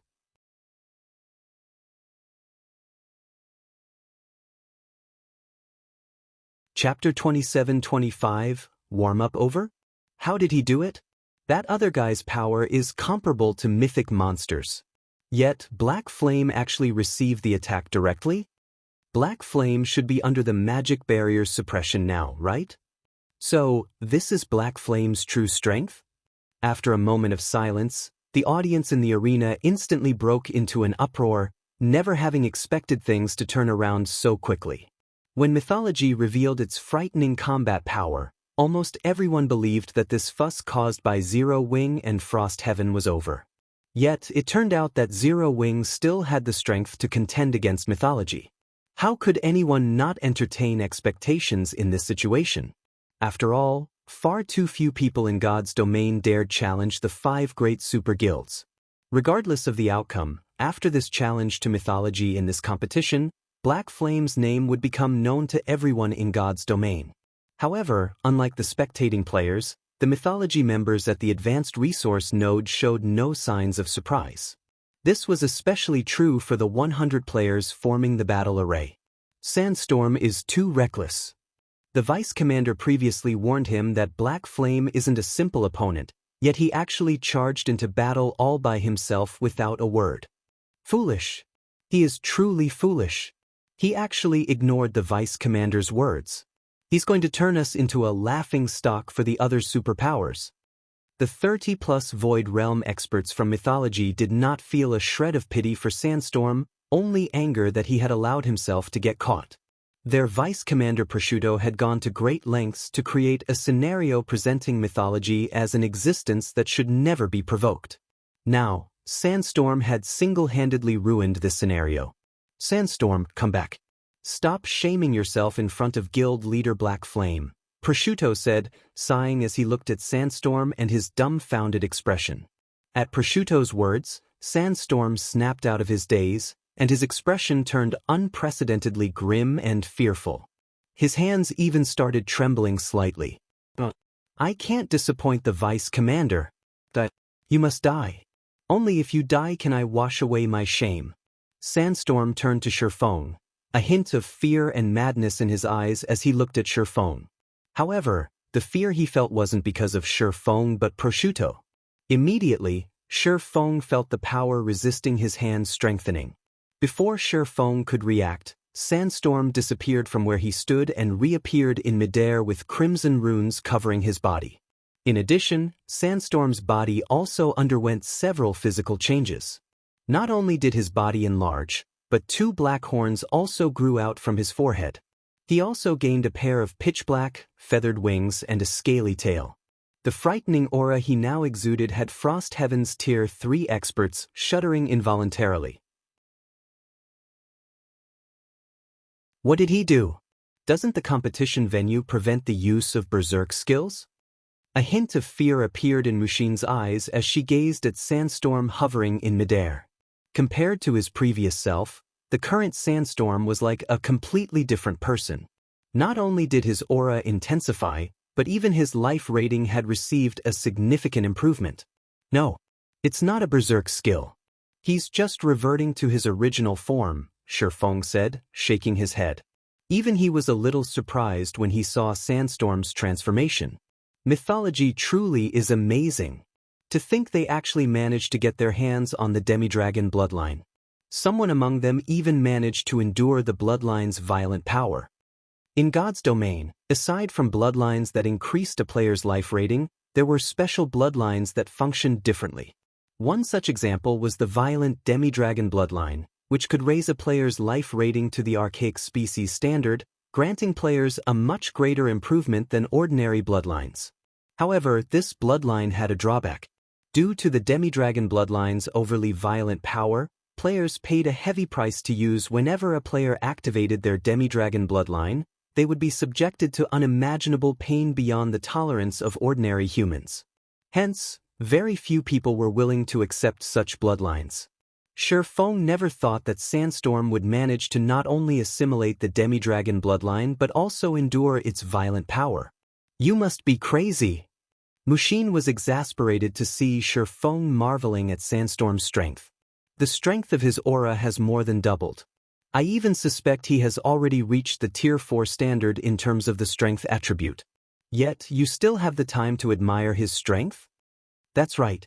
In terms of physique and basic attributes, he is indeed on par with bona fide Tier 4 classes. Shi Feng nodded in affirmation. Wuxia couldn't help goggling at Shi Feng's composure. She simply couldn't understand what was going through his mind. It was as if he had forgotten who had driven Sandstorm to such an extent. Lina, you guys go help him as well. Prosciutto ordered calmly to the blonde, female shield warrior beside him. At this command, the mythology members standing around Prosciutto turned to him in surprise. The blonde girl named Lina was Prosciutto's right-hand man. She was a bona fide domain realm expert, and her strength ranked within the top 3 in this team of theirs. Now, Prosciutto was actually having her join the fight as well.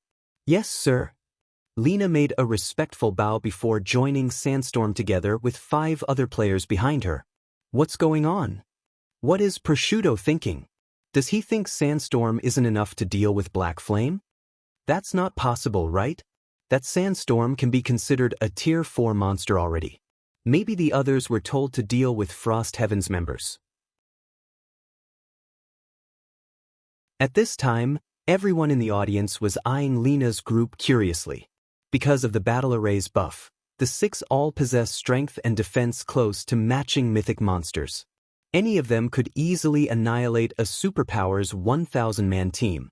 Having 6 of them move together was simply overkill. Isn't Prosciutto overestimating us? Wuxia felt like crying when she saw Lina's group joining the fight. While the fact that Prosciutto had dispatched such a force to deal with them meant that he thought highly of them, she couldn't bring herself to appreciate the gesture. After all, they would have to deal with 4 peak experts with basic attributes close to matching mythic monsters. However, before Wuxia and the other Frost Heaven members could prepare themselves, the aura of Lina's group suddenly changed. In the blink of an eye, 6 more demi-dragons appeared hovering in the air. What is Prosciutto trying to do? Crap. 7 bona fide mythic combatants. I must be dreaming. This is the real power of the 5 great super guilds? The various spectating powers and players gasped involuntarily when they saw the 7 demi-dragons in the air. Bastards. Mythology is really a group of bastards. Mythology's 1,000-man team possessed not only over 30 near-mythic combatants but even 7 bona fide mythic combatants. This situation was simply mind-blowing. While the audience was feeling fearful over the absolute power Mythology displayed, Lina flew toward Shi Feng and stopped near him. Your Excellency Black Flame, we sincerely apologize for Sandstorm's sudden assault on you, Lina said, her golden eyes carrying great respect as she looked at Shi Feng. According to our Vice Commander's will, let's end the warm-up here and have both sides show our true strength. This is the respect we deserve, right? Sure. You're right. Shi Feng nodded. Shi Feng's words echoed in everyone's mind like a deafening thunder and instantly silenced everyone. What? Warm-up? They were just warming up before? I didn't hear things, right? That woman actually told Black Flame that they should stop warming up? I don't believe it. I don't believe it. This is a lie. This must be a lie. The spectating powers and players felt their minds growing silly when they heard the exchange between Lina and Shi Feng. Based on Lina's words, Black Flame had still been holding back thus far, and now she was requesting him to fight with his full strength. Meanwhile, Shi Feng agreed to her request. If what Lina said was true, how much weaker were they in combat power compared to Mythology and Black Flame? At this time, Mushin stared at Shi Feng in disbelief. Shi Feng had previously stopped Sandstorm's attack, which carried power at the near-mythic standard, while under an advanced magic barrier suppression. Yet, he hadn't used his full strength back then. However, before Frost Heaven's members could react, a surge of mana flooded in from the surrounding environment, with Shi Feng as the center. The ground and sky even shook from the sheer volume of power being gathered. Read latest chapters at Wuxia World. The magic barrier enveloping Frost Heaven's members also began cracking. Less than a second later, boom! The advanced magic barrier shattered, transforming into countless particles of light and disappearing simultaneously. A mana domain enveloped the entire advanced resource node, causing everyone present to feel an unprecedented fear and oppression. A domain? Is this really a mana domain?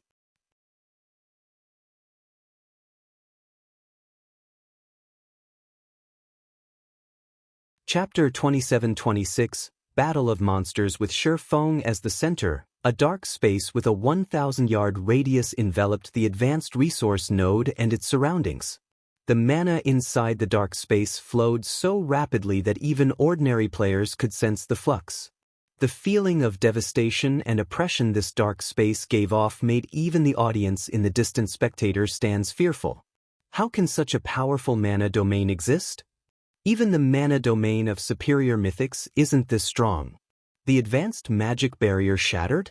Shouldn't mana domains be weaker than magic barriers? Many of the major powers spectating from the VIP viewing rooms had knowledge of mana domains. Some of them had even experienced one before. However, compared to what they had seen and experienced, Shi Feng's mana domain was on a completely different level. So, this is his mana domain? Mushin, who stood near Shi Feng, was stunned right now. When she looked at Shi Feng again, she felt as if she was seeing him for the first time. She had heard from Frost Heaven's deceased foreign aide that Shi Feng's mana domain was incredibly powerful. However, the mana domain before her was not just powerful but a whole new ball game altogether. Shi Feng's mana domain had essentially created a world of its own, and within this world, he controlled everything. In this space, Tier 3 experts were basically ants in front of Shi Feng. Meanwhile, Sandstorm hovering in midair was dumbfounded when he saw Shi Feng's astonishing mana domain. A player's mana domain can actually be this strong? Sandstorm's heart roiled with doubts as he felt the strong repulsive force coming from all directions.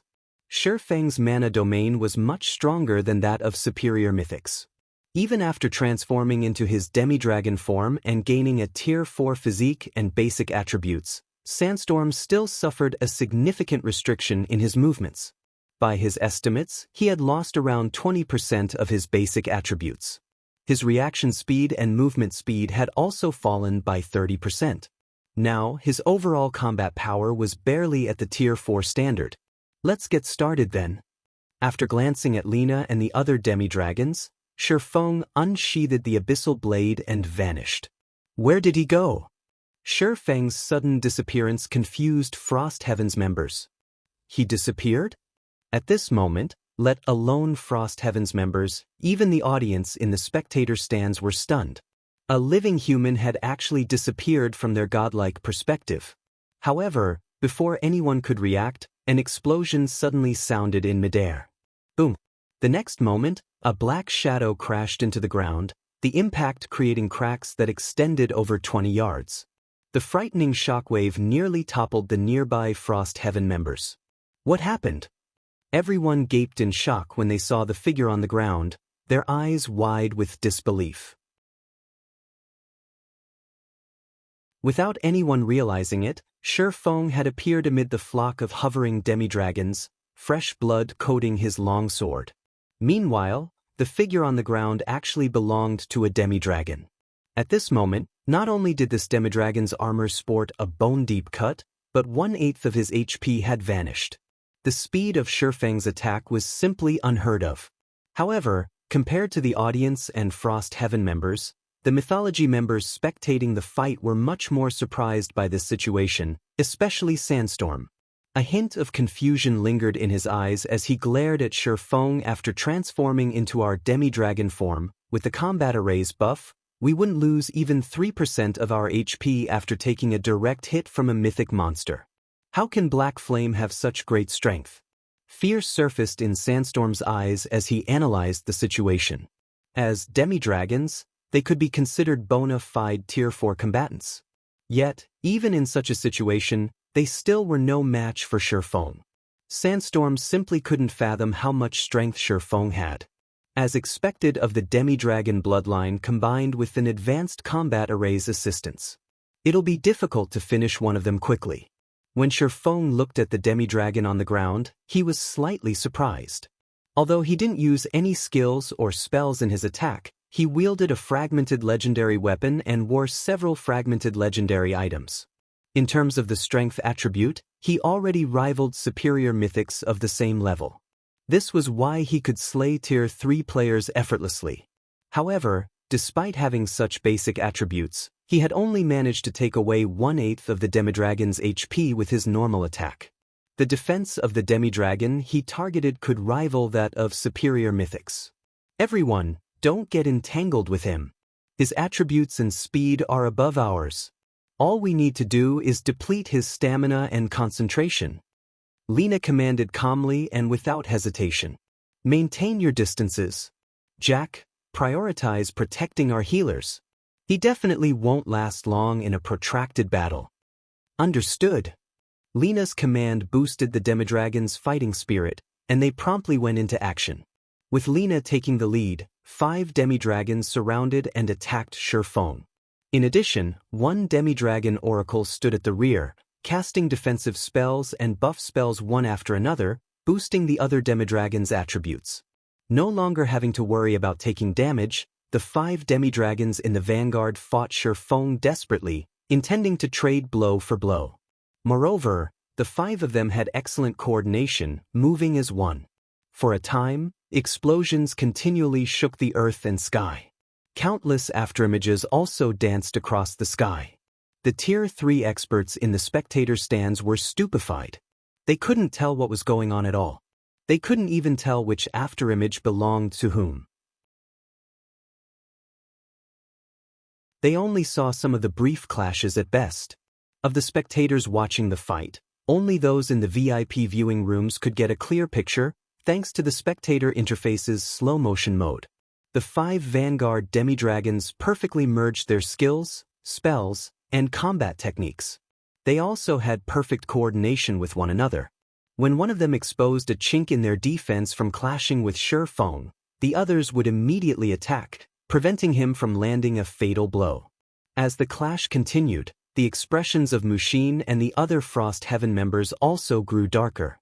Although the two sides seemed evenly matched, Shi Feng had to deal with the 7 demidragons' back-and-forth offensive all by himself. He had no time to rest at all. His stamina and concentration consumption were far greater than mythology's 7 demidragons. At this rate, Shi Feng would run out of stamina and concentration before Lina and the others did. Black Flame, you will lose for sure this time. While we aren't a match for you by ourselves, how long can you possibly last against our joint assault? Sandstorm grew increasingly excited as the fight went on. Although he had suffered plenty of attacks from Shi Feng and lost a lot of HP, he continuously received healing from the rear-line healers. Hence, he quickly recovered the HP he lost. Black Flame, you can't blame us for bullying you with numbers. It's your fault for not having anyone capable of backing you up, the tall man beside Sandstorm said, laughing. At these words, Frost Heaven's members lowered their heads in shame. Against such strength, Tier 3 experts like themselves were nothing but jokes. They wouldn't even qualify to be distractions. After all, they couldn't keep up with these people's speeds. It seems this is Zero Wing's limit. However, it's already plenty amazing that Black Flame managed to last this long. It's a pity there aren't any capable combatants among Frost Heaven's members. Otherwise, they could have put up a fight against mythology. Many of the spectating major powers couldn't help pitying Shi Feng. He clearly possessed inhuman strength that even mythology had to be wary of. Unfortunately, the gap between the 5 great super guilds and the other superpowers was simply too massive. Even if all of Frost Heaven's participants were there right now, they still wouldn't be able to threaten Lina's group of 7. However, this is a valiant defeat for Black Flame. He can actually hold his ground against 7 Tier 4 monsters simultaneously. He deserves his title of Sword King. Sword King? As I see it, he's strong enough to rank within the top 6 of the God's Domain experts list. Only the 5 great super guilds' old monsters can fight him. Many of the Tier 3 experts spectating the fight admired Shi Feng. Those that previously held doubts about his title of Sword King also stopped doubting him. The seconds and minutes flew by. While everyone was feeling unreconciled for Shi Feng, the man himself suddenly leaped backward, distancing himself from the 5 vanguard demi-dragons. Don't even think of escaping us. We have wings. We are by no means slower than you when it comes to flying. Upon seeing Shi Feng pulling away, Sandstorm immediately accelerated, chasing after him. When players gained a mana domain, they became capable of flight. However, flight achieved through this method was significantly slower than flying mounts. In comparison, demi-dragons could fly nearly as fast as flying mounts. Escape! Shaking his head, Shi Feng said, I just thought that time is almost up, so I plan to end this battle. You're still arrogant even in the face of death. I want to see how exactly you're going to end this battle. Sandstorm sped up at Shi Feng's words. Time is almost up? Lina felt that something was amiss when she saw Shi Feng's calm expression. What does he mean? However, before Lina could ponder on the matter, Shi Feng sheathed the abyssal blade.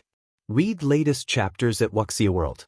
You said before that I shouldn't blame you for bullying using numbers. I very much agree with this point.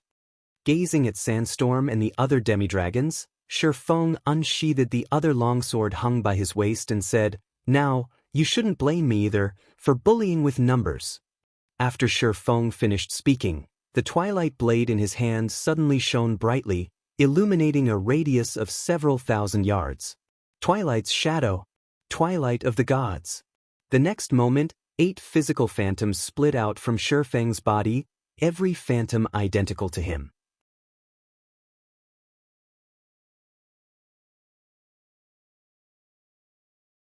Chapter 27:27, Sword Emperor. When the 8 copies of Shi Feng appeared above the battlefield, the audience momentarily fell silent. Doppelgangers? Crap. Something like this is possible? The spectators' hearts were filled with an indescribable sense of shock as they looked at the 9 Shi Fengs in the air. If anyone else had summoned doppelgangers, they wouldn't have thought much of it. However, Shi Feng was someone capable of single-handedly going up against 7 bona fide mythic combatants with Void Realm combat standards. Now that Shi Feng had summoned 8 doppelgangers of himself. Meanwhile, Lina and the other demi-dragons turned pale when they saw the 9 Shi Fengs before them, their hearts plunging to the very bottom of the abyss. They had to give it their all just to deal with 1 Shi Feng. Now that 8 more had appeared, even if these doppelgangers had significantly weaker basic attributes, the demi-dragons would still suffer tremendously. Let's start the second round then. Shi Feng said, a faint smile appearing on his face as he looked at Lina's group. The next moment, Shi Feng's 8 doppelgangers split up and charged at the 7 demi-dragons, their speed hardly any slower than Shi Feng's. It's just a doppelganger. Do you think you can scare me with it? Sandstorm stabbed his dagger at the doppelganger approaching him, the weapon instantly transforming into a dozen shadow snakes. Advanced combat technique, rampant bites. Seeing the approaching shadow snakes, the doppelganger brandished its sword. 6 extreme slashes. The next moment, 6 sword lights tore through space, shattering the shadow snakes. One of the sword lights even bypassed the shadow snakes and landed on Sandstorm's shoulder. After the sword light passed through, a bone-deep cut appeared on Sandstorm's shoulder. The assassin's body shot backward like a meteor and smashed into the ground. As for his HP, it had fallen by over 1/8 of its total. Aside from Sandstorm, the other demi-dragons were also sent smashing into the ground by Shi Feng's doppelgangers and suffered heavy injuries. They were utterly incapable of resisting the doppelgangers at all, and they could only watch as their HPs continuously decreased. Out of the 7 demi-dragons, only Lina, who had activated a Tier 3 life-saving skill and reduced the damage she sustained by half, was in a better condition. However, as she had to cope with 2 of Shi Feng's doppelgangers, her HP still decreased steadily. It was only a matter of time before she got killed. Those doppelgangers are so strong. Aren't those doppelgangers a little too much? I get the feeling that just one of Black Flame's doppelgangers is more than enough to kill a mythic monster already. The audience in the spectator stands couldn't believe their eyes when they saw Shi Feng's doppelgangers suppressing Lina's group. Everyone present had seen doppelgangers before. However, this was the first time they had seen a player's doppelganger capable of suppressing Tier 4 combatants. No wonder. So, this is why Black Flame is confident in provoking mythology. Unyielding Heart felt endless admiration for Shi Feng when he saw Lina's group getting beaten up. It had been a long time since anyone had dared challenge the 5 great super guilds in the virtual gaming industry. Now, not only did Shi Feng possess the combat power to overwhelm 7 Tier 4 combatants, but it was also almost certain he would be able to capture mythology's advanced resource node. On the battlefield, Lina and the other demi-dragons saw their HPs fall below the critical level. With only 3 or 4 more exchanges, they would fall to Shi Feng's doppelgangers. However, before the battle could continue, several dazzling sword lights struck at the doppelgangers. Boom, boom, boom.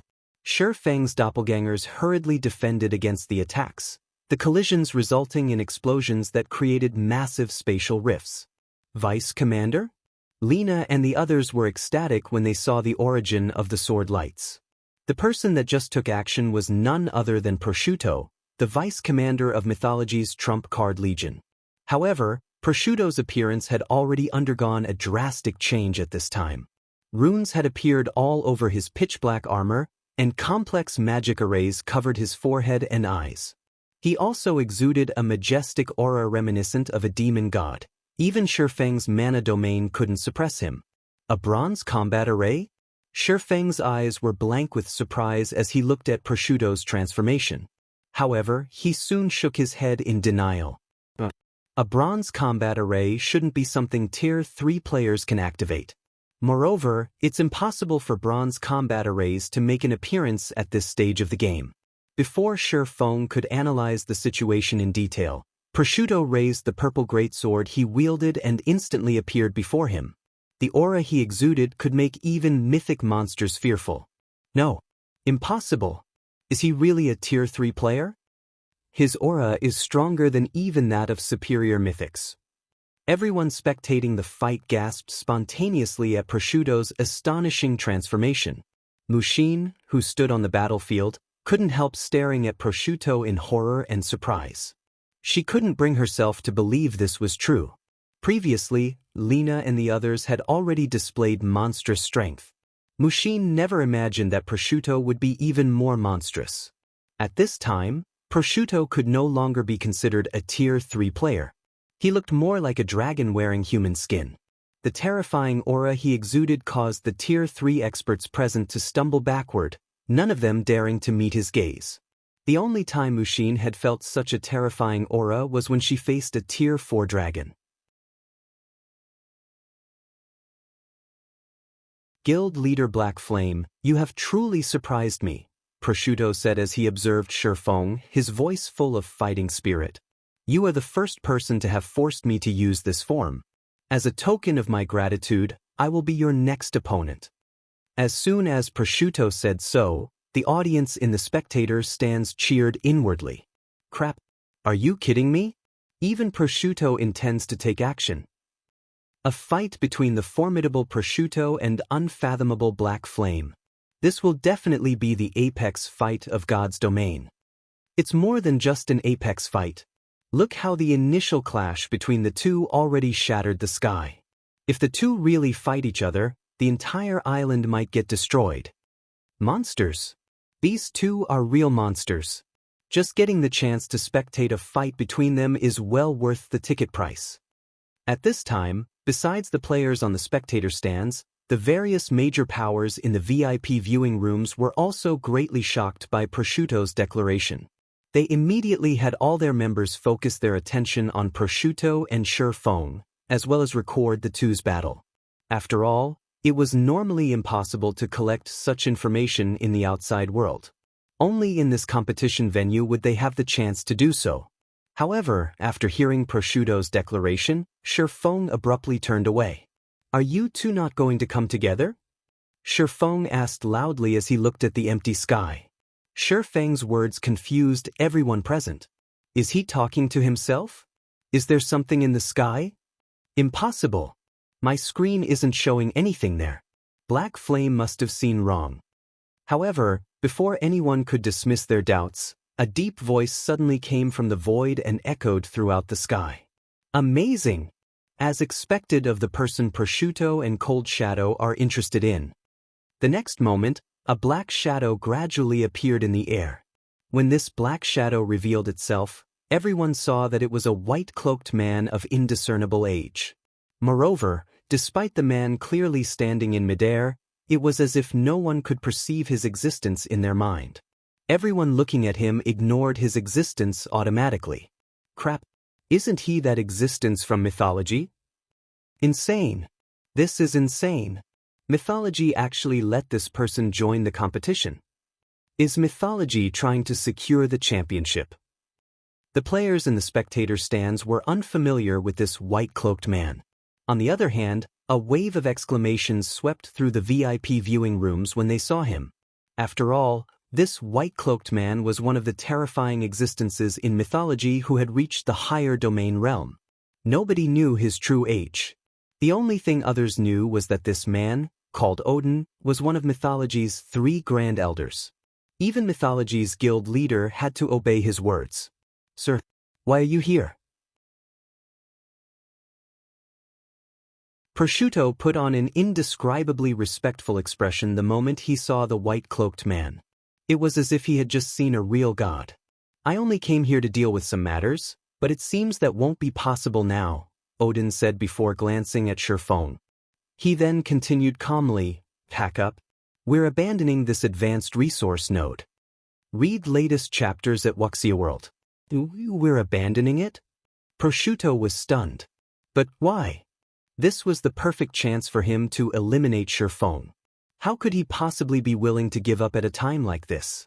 At this moment, let alone Prosciutto, everyone spectating the battle was dumbfounded. Since when was mythology so generous? Because, taking another glance at Shi Feng, Odin chuckled, he is already a Tier 4 Sword Emperor.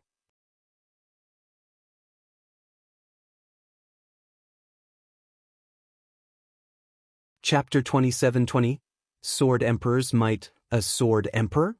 Prosciutto was stunned when he heard Odin's words, his eyes doubtful as he looked at Shi Feng. Although some experts in God's domain had already reached level 120, reaching level 120 and getting promoted to Tier 4 were two entirely different matters.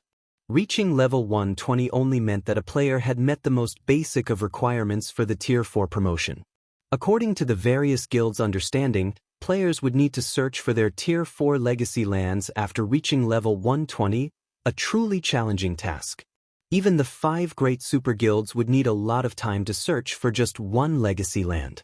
Not to mention, players would then have to challenge this legacy land to obtain their legacy. Meanwhile, Shi Feng was merely the guild leader of a pseudo-superpower.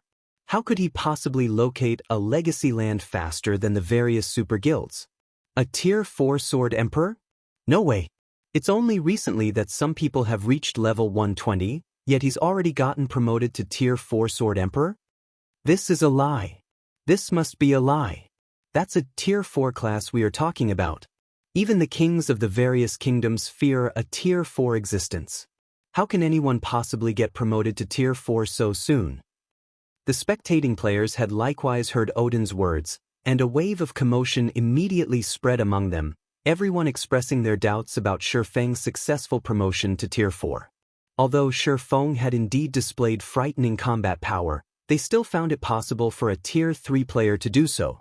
After all, many treasures in God's domain could allow players to become incredibly strong. Lina's group of 7 was a perfect example. However, reaching Tier 4 was a different story. Tier 4 existences were powerhouses publicly acknowledged by the NPCs in God's domain. Take the current Tier 4 NPCs, for example. No superpower dare defend Tier 4 NPCs. The 5 great super guilds were no exception. This was because Tier 4 was a taboo that had been deeply engraved in the bones of God's domain's players. Tier 4 NPCs were existences that shouldn't be offended under any circumstances. In fact, the various major powers suspected that even the superpowers Tier 3 experts would have to wait until around level 130 to get promoted to Tier 4. On the battlefield, Mushin stared at Shi Feng in shock and expectation. This is true. When Mushin considered the possibility that Shi Feng was a Tier 4 Sword Emperor, a passionate flame burned in her heart. If Odin's words were true, then Frost Heaven's position on Island number 3 was secured. This also meant that Frost Heaven would have a chance of securing the 6th reserve seat and becoming one of the true giants in God's domain. Simultaneously, however, Mushin also couldn't help feeling dubious. While players like herself were still agonizing over unlocking their mana bodies and thinking about how to search for their legacies after reaching level 120, Shi Feng had already completed all these tasks and even reached Tier 4. No matter how she thought about it, this situation was simply implausible. Are you really a Sword Emperor? Prosciutto couldn't help asking Shi Feng. Although Odin had already spoken, Prosciutto still wished to verify this matter with Shi Feng. Immediately, everyone in the arena focused on Shi Feng, wanting to hear the truth from his mouth. That's right. I am indeed a Tier 4 Sword Emperor. Shi Feng nodded. At the same time, he glanced reflexively at Odin, his eyes full of surprise. If a player did not register themselves at the Adventurers Association and redeem their Tier 4 class emblem, it should be impossible for others to notice their identity. This was especially true if the player in question had hidden their aura and concealed their identity using special tools. In Shi Feng's opinion, he had concealed his promotion very thoroughly all this time. When he fought earlier, he even limited himself to low-tier skills and spells. He also had the Nightwalker's cape to conceal his life aura. As for his mana domain, that couldn't be used to prove anything. The mana domain's acquisition and strengthening mainly depended on a player's control over mana. The better one's mana control, the stronger the mana domain they could summon. It was unrelated to one's tier at all. Meanwhile, following Shi Feng's acknowledgement, silence spread across the entire arena. At this stage of the game where even Tier 3 players were rare, a Tier 4 player had actually come into existence. It was as if Shi Feng was making a joke of all their efforts. No, that's impossible. I won't acknowledge it. Sandstorm's eyes turned bloodshot as he glared at Shi Feng. How can you possibly have reached Tier 4 already? You must be lying. You're trying to fool us into giving you this resource node without a fight. I won't let you succeed. I will expose you. At this point, Sandstorm had already thoroughly lost his mind. Sandstorm had thought that he had grown a lot stronger since his last defeat at Shi Feng's hands and anticipated that the gap between them had shrunk significantly already. Now, he was being told that not only did the gap not shrink in the slightest, but it had even widened instead. In Sandstorm's opinion, Shi Feng was merely the guild leader of a small guild. How could Shi Feng possibly surpass him, who was an elite among elites even in the 5 great super guilds? The next moment, Sandstorm's aura burgeoned in intensity, and the size of his body increased by a large margin. Scales also started growing on his face and body. Now, he practically looked like a miniature infant dragon. Flapping his powerful wings, Sandstorm swept up a gale and instantly arrived before Shi Feng. Abandoning his weapon, he swiped a claw at Shi Feng. The instant Sandstorm's claw moved, the space around it shattered. Even the flow of time in the vicinity slowed. The power of his attack approached the standard of mythic-ranked archaic species. Why bother? Shi Feng couldn't help sympathizing with Sandstorm when he saw the latter's frenzied assault. After all, he had once fallen into such despair himself. This was especially true after he saw those geniuses who joined the game much later than he did. However, he had long since moved on from this despair. He realized that all he needed to do was live his life well. What was the point of comparing himself with others? Cool your head first, Shi Feng said, waving his hand. A ripple of mana then spread out from under his feet and instantly enveloped a 500-yard radius. Tier 4 Legacy Skill, Blade Domain. A magic sword suddenly appeared before Sandstorm, who was only half a yard away from Shi Feng.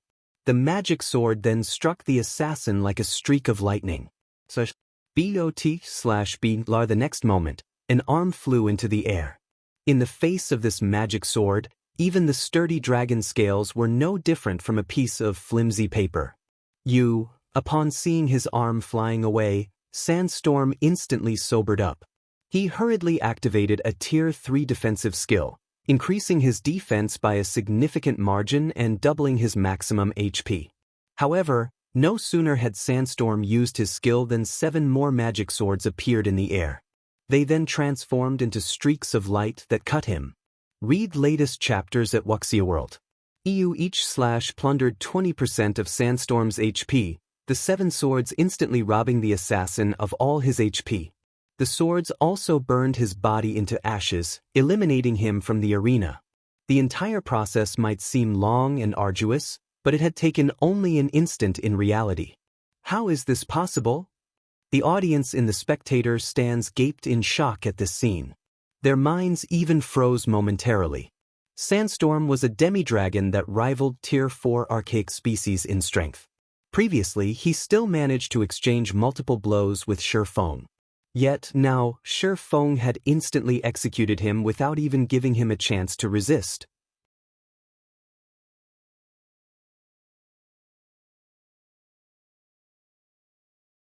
Chapter 27-29, Shi Feng and Odin, One Move. The gap between Tier 3 and Tier 4 is actually this massive? When the various major powers experts in the VIP viewing rooms saw Shi Feng slay Sandstorm, they gasped involuntarily. Although they had long since known that Tier 4 was the milestone separating the strong from the weak in God's domain, they never expected the gap between Tier 3 and Tier 4 players to be so massive. Just a moment ago, although Lina and the other demi-dragons were struggling with Shi Feng's attacks, they at least possessed the strength to put up a fight. However, as soon as Shi Feng stopped holding back, that bastard! He was actually toying with us all this time.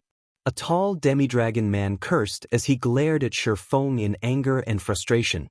No, that probably isn't the case, Lina said, shaking her head. What do you mean? He wasn't toying with us? The tall man asked strangely. This is only my guess, but, peeking at Shi Feng, Lina continued quietly, he might have been on his guard against Sir Odin since the start of the battle. He was wary of Sir Odin? Realization dawned on the other demi-dragons when they heard Lina's conjecture. Odin was an elusive existence in mythology. If he hadn't taken the initiative to appear, none of them would have noticed his presence. Only after Shi Feng exposed him did Odin reveal himself. The tall man and the others shuddered. If what Lina said really was true, then Shi Feng was much more terrifying than they had thought. Meanwhile, after killing Sandstorm, Shi Feng turned to look at Odin in the distance. From the moment he arrived before the advanced resource node, he had sensed a vague killing intent directed at him. If not for him having reached Tier 4 already and received a qualitative improvement to his physique and concentration, he wouldn't have noticed this killing intent at all. Due to this threat, he had held back his strength. Even when clashing with Lina's group, he refrained from using his full strength, all so he could respond when the owner of this hidden killing intent took action. However, the moment Sandstorm went crazy and lashed out, Odin had also thoroughly displayed his killing intent. Truthfully, even Shi Feng had to be wary of Odin. In his previous life, everyone had heard of Odin's name. Not only was Odin an invincible existence even among Tier 6 God-ranked experts, but fighting enemies of a higher tier was also commonplace for him. In the past, Odin had fought against a Tier 5 NPC while he was still Tier 4. In the end, their battle had not only ended in a draw but even leveled an entire NPC city. This was despite the gap between Tier 4 and Tier 5 being even greater than the one between Tier 3 and Tier 4. Hence, Shi Feng had no choice but to activate Blade Domain as a precaution. The reason Tier 4 classes were feared by players and recognized as powerhouses in God's domain wasn't just their extraordinary physiques and frightening control over mana. Instead, a larger part was due to the Tier 4 skills and spells they wielded. In God's domain, there was a qualitative difference between Tier 3 and Tier 4 skills. This was because Tier 4 skills mainly relied on mana in the natural world to activate. In comparison, Tier 3 skills relied on the user's mana to activate. Due to this difference, the power levels of the two were worlds apart. With the aid of Tier 4 skills and spells, Shi Feng dared to fight against even true Tier 3 infant dragons, let alone kill a demi-dragon like Sandstorm. However, to Shi Feng's surprise, Odin never actually took action. He only used his killing intent to create an illusion of wanting to take action. Youngsters nowadays really are getting better and better. A smile appeared under Odin's hood. The man then looked at Prosciutto and said, "Let's go." "Yes, sir." Prosciutto no longer hesitated this time. However, when he walked past Shi Feng, he also gave the latter a glance. Although he didn't say anything, the intention his eyes conveyed was obvious. "We will meet again." Afterward, Prosciutto and the rest of Mythology's 1,000-man team left the advanced resource node. They gave up the resource node very decisively and departed for another resource node together with Odin. They left. They left just like that? That Odin actually didn't take action? The audience was stunned by this situation. The originally heaven-defying battle had actually ended in such a manner. Moreover, Mythology's members had given up the fight so decisively. This was completely different from how the 5 great super guilds operated normally. At this moment, even Mushin was taken aback by this situation. "Is this our victory?" Mushin couldn't help asking Shi Feng. Odin's name was synonymous with destruction to the various superpowers. Now that Mythology had mobilized even Odin, she found it truly inconceivable that Mythology would give up just because of one Tier 4 player. After all, while a Tier 4 existence was an invincible enemy for the various superpowers, that might not necessarily be the case for the 5 great super guilds. "I guess so." Shi Feng nodded while looking at Odin's departing figure. Odin's decisiveness had caught even Shi Feng off guard. Initially, Shi Feng had already braced himself to fight for his life. He had even resolved to use some of the trump cards he had kept hidden all this time. However, he now felt as if he had just punched at empty air. "Do we still take control of this resource node?" Mushin asked. "Of course," Shi Feng answered decisively. "We went through great difficulties to win it. I'll have the others set up a perimeter now." Upon hearing Shi Feng's answer, Mushin immediately had her subordinates take up stations around the resource node to prevent others from stealing it. After leaving the resource node, Prosciutto couldn't help turning to Odin in confusion. "Sir Odin, since we surrendered the resource node to Black Flame so easily this time, I'm afraid the other 4 guilds will most likely ridicule us. Some superpowers might even start to make light of us because of this. Are we really not going to do anything?" Prosciutto asked. In Prosciutto's opinion, even if Shi Feng was a Tier 4 player, their team still had a fighting chance, especially since Odin was present. It wouldn't even be strange if they managed to take down Shi Feng. Yet, Odin had unexpectedly given away the resource node without a fight. "Now isn't the time to fight," Odin replied, shaking his head. "Moreover, we know too little about Zero Wing." "It isn't the time to fight?" Prosciutto grew even more confused at Odin's words. Why? With Mythology's strength, they wouldn't fear fighting the 4 other super guilds, much less Zero Wing. In fact, he was confident Mythology could triumph over any of the other 4 guilds. Now, they were actually retreating because of Zero Wing. When news of this matter spread, Mythology would most likely become the various superpowers' laughingstock. Read latest chapters at Wuxia World. Take a look at these.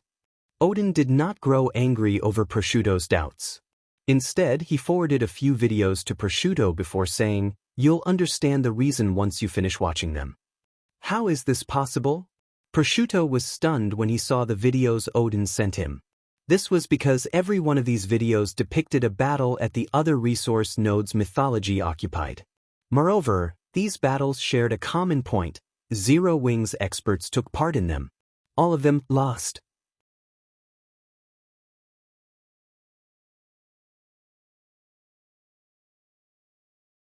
Chapter 27:30 Unfathomable Zero Wing. As Prosciutto watched the videos Odin sent him, his heartbeat gradually grew erratic. Even his complexion turned somewhat gloomy. "Vice Commander?" Lina prompted, a little puzzled by Prosciutto's reaction. However, Prosciutto did not respond to Lina's worry. Instead, his gaze suddenly turned indescribably grim. "Impossible! The commander actually failed to take down that girl?" Prosciutto's mood fluctuated violently after watching one of the videos. "Vice Commander, what happened? Did something happen on the commander's side? How is that possible? Even the 4 other guilds wouldn't dare pick a fight with the commander unless they're tired of living." Prosciutto's strange performance surprised and puzzled Lina and the others. They couldn't understand what had happened to provoke such emotional swings in their vice commander. After seeing Prosciutto's reaction, Odin smiled and said, "Now you know why, right? I have to admit that the new era has truly come. Whenever I see you youngsters, I can't help but feel that I really have grown old." Odin's words confused Lina and the others even more. However, as if triggered by these words, a hint of excitement flashed in Prosciutto's eyes. "I see. Thank you for your teachings, sir. I will take this as a warning," Prosciutto said sincerely. "Good. Now, this is the little fellow I used to fancy." Odin nodded in satisfaction. "Mythology will have to rely on your bunch in the future." "Sir Odin, what exactly happened?" Lina asked Odin nervously. Initially, with her status, she shouldn't be questioning Odin at all. However, after seeing Prosciutto's transformation, she couldn't help her curiosity. "It's nothing. We simply had 4 of our other resource nodes snatched away," Odin said, chuckling. 4 other resource nodes were taken? How is this possible? Lina gaped in shock, unable to get her mind around it. Who is so bold to actually do this? Is it the 4 other guilds? Besides Lina, the peak experts of mythology standing nearby were also stunned by Odin's words, their eyes full of disbelief. Their giving away 1 resource node was already plenty unbelievable. Now, they were hearing that 4 more of the guild's resource nodes had been taken. This sounded more like fiction than reality. "You guys have a look too." Seeing the doubtful gazes focused on him, Odin laughed and passed the information to everyone. The information Odin sent consisted of 4 videos showing the battles that took place in the 4 other resource nodes. Moreover, these had occurred when their team was fighting Black Flame. In the first battle video, the person leading the assault on the resource node was Gentle Snow, the woman the various superpowers were currently fearful of. She single-handedly slew over 200 mythology members with just 3 attacks. The 20-plus peak experts didn't even last 1 move against her. They all died in the spatial storm she created. Aside from peak experts, there were also 3 domain realm elders defending the resource node. One of the 3 had even reached the domain realm's upper stage. Yet, even after all 3 of them activated their demi-dragon bloodlines, they actually failed to last more than 10 moves against Gentle Snow. 10 moves. In front of Gentle Snow, the 3 elders' fierce and enigmatic attacks were jokes. Not only did the woman easily unravel their attacks, but she even turned their attacks against them. She used the combination skill the 3 elders executed to instantly obliterate the elder that had reached the domain realm's upper stage. In this battle, mythology had lost over 400 experts. If not for Gentle Snow refraining from pursuing the fleeing members, the guild's losses would have been even worse. In the second battle video, the person leading the attack was Fire Dance. Although Fire Dance did not possess Gentle Snow's monstrous techniques, her basic attributes were not the slightest bit inferior to those of Tier 4 existences. In addition, her speed was simply godlike. From start to end, not one peak expert managed to touch her. The peak experts could only watch as Fire Dance inflicted cut after cut after cut on their armor, continuously plundering their HPs until nothing remained. Of the defending team at the second resource node, only the Lightning Hammer, Vice Commander Howard Waz, who was the core of the team, could keep up with Fire Dance's speed. In fact, the two of them were evenly matched, neither able to get the better of the other. However, Alluring Summer was in Zero Wing's team. With her full strength, she cast a Tier 3 super spell on him. This left Howard Waz with no choice but to defend. Otherwise, the super spell would level the resource node itself. During the brief moment Howard revealed a gap in his defense, Fire Dance seized the opportunity to land a heavy blow, breaking one of his arms.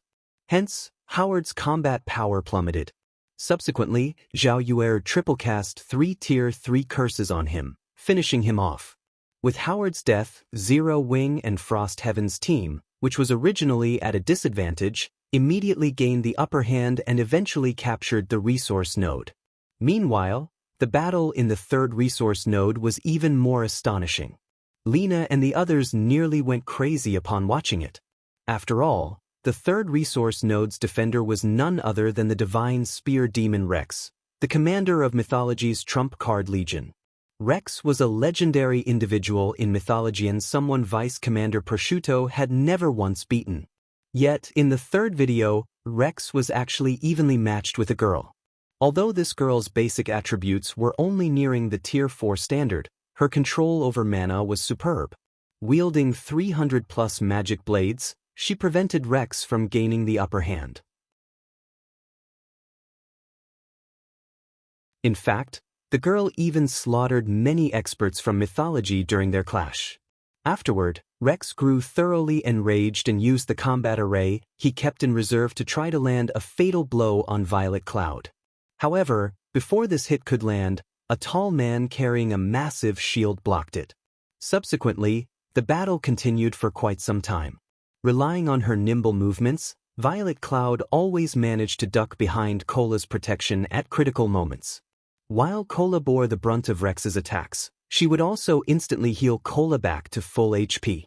The duo's combination turned them into undying zombies, and they held out until Rex's combat array expired. Although both sides suffered equally heavy losses after the long battle, as Rex no longer had the combat array's support, he was utterly powerless to do anything about Violet Cloud. To make matters worse, as Zero Wings and Frost Heaven's numbers dwindled, their members became more difficult to kill. In contrast, the rate at which mythology's members got killed only increased as the battle continued. Eventually, in order to avoid the other guilds taking advantage of mythology, Rex had no choice but to abandon the resource node to conserve his team's stamina and concentration. While the outcome could be said to be a draw, since mythology gave up the resource node, the overall result was still a loss. We lost 3 resource nodes just like that? Lina protested in denial after watching the 3 videos. After calming down, though, she said hurriedly, "Even so, there's no reason to let Zero Wing off the hook." While Zero Wing had indeed displayed astonishing combat power, mythology could easily reclaim its lost resource nodes after reorganizing its forces. After all, they already knew what Zero Wing was capable of. It would be much easier to counter Zero Wing's forces afterward. Impossible. You'll know once you take a look at the 4th video, Prosciutto said. The 4th video? Lina was puzzled. Read latest chapters at Wuxia World. What relation did the 4th video have with their not being able to deal with Zero Wing? Even if Black Flame was a Tier 4 Sword Emperor, mythology still had the means to deal with him. Even if Zero Wing had 1 or 2 more powerful combatants, it still wouldn't be a match for mythology. However, Lina still listened to Prosciutto and played the 4th video. What's going on? Why isn't there anything here? Lina asked when she saw only an empty plane in the video. That's right. There is nothing at all. Prosciutto nodded. He then added slowly, because that place was thoroughly flattened.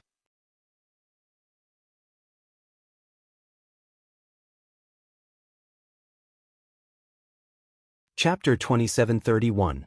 Mind-blowing. Although Prosciutto's voice was plain, Every word he said thundered in everyone's mind. Flattened. Lina examined the image in the video again. A moment later, her heart began racing, and her breathing became stifled. Aside from sand, there was nothing else within the 1,000-yard radius displayed in the video. However, after careful inspection, she noticed piles and piles of fallen trees stacked outside the 1,000-yard radius. Many of these trees were uprooted, and most of them had shattered into dozens of pieces. The video then zoomed out, and she found that the so-called sandy area actually lay within a large forest. It looked as if something had thoroughly smoothed out the area. How is this possible? A Tier 3 Great Mage at the Void Realm exclaimed. That sandy area doesn't have any mana. At this Great Mage's reminder, Lina and the others also came to this realization and gasped. They had forgotten that the so-called battle video was actually a type of recording magic in God's domain. It could perfectly record the battlefield situation, which included the ambient mana. This allowed players to analyze the battle situation accurately. Meanwhile, they had watched this battle video as if they were watching a video in the real world. They had completely neglected the presence of mana or lack thereof. Is this Zero Wings doing as well? Lina asked when she saw the wasteland in the middle of the forest. The wasteland had a 1,000-yard radius. Moreover, the attack used had thoroughly consumed all mana in the area. Even Tier 4 large-scale destruction spells would have difficulty accomplishing such a feat, not to mention, the only Tier 4 player known to exist was Black Flame. Yes. Someone from Zero Wing did it. According to subsequent reports, that person should be Aqua Rose, one of Zero Wing's vice guild leaders. Her specific strength is still a mystery, Odin said, nodding. However, based on the spell's scale, we can think of her as a Tier 4 Great Wizard who wields Tier 4 large-scale destruction spells. Her destructive power is roughly 10 times that of Black Flame. How is this possible? Isn't Zero Wing just an up-and-coming pseudo-superpower? After hearing Odin's simple analysis, Mythology's members fell silent for a long time. They couldn't help doubting the veracity of the reports. Not only did Zero Wing have a Tier 4 Great Wizard, but this Great Wizard even possessed Tier 4 large-scale destruction spells. If this was the case, then this matter was much more serious than they imagined. After all, a Great Wizard wielding large-scale destruction spells could easily destroy even major NPC cities. At this stage of the game, such an existence would be invincible, be it in offensive or defensive battles. Meanwhile, in this competition, it wouldn't matter to a Great Wizard how many players were fortifying a resource node. All it would take was one Tier 4 large-scale destruction spell to end everything. And if one wasn't enough, then a second one would do. But, are we really going to just give up? Lina asked. Mythology was one of the 5 great super guilds.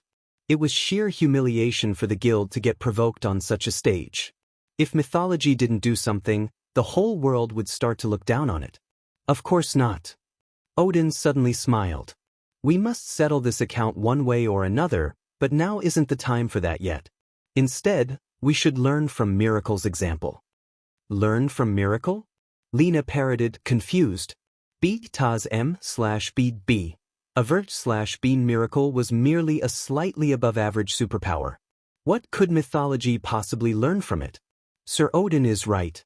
We have to learn Miracle's way of doing things, Prosciutto said with brightened eyes. We have to publicize this matter so that all the guilds will know about it. Zero Wing might be able to help Frost Heaven secure the 6th seat this time, but what they don't know is that the real doomsday will come after they secure the seat. The reserved seats of God's domain's 12 great guilds were meant for the capable. If a guild relied on the strength of only a handful of individuals to secure one of these seats, then only destruction would await this guild. Moreover, after this competition, Zero Wing would also debut on the international stage. A guild capable of using Mythology as a stepping stone wasn't a problem for only Mythology. The other 4 of the 5 great super guilds couldn't afford to ignore Zero Wing either. Hence, the 5 great super guilds would not allow such an existence to exist in this world. Good. I will leave this matter for you to handle. Odin nodded in satisfaction when he saw Prosciutto realizing what had to be done. He then vanished from the group as if he had never been there. Shortly afterward, every participating guild in the competition received an astonishing piece of news. Zero Wing had defeated Mythology and stolen 5 of Mythology's resource nodes. The battle videos at the 5 resource nodes even spread to the various superpowers.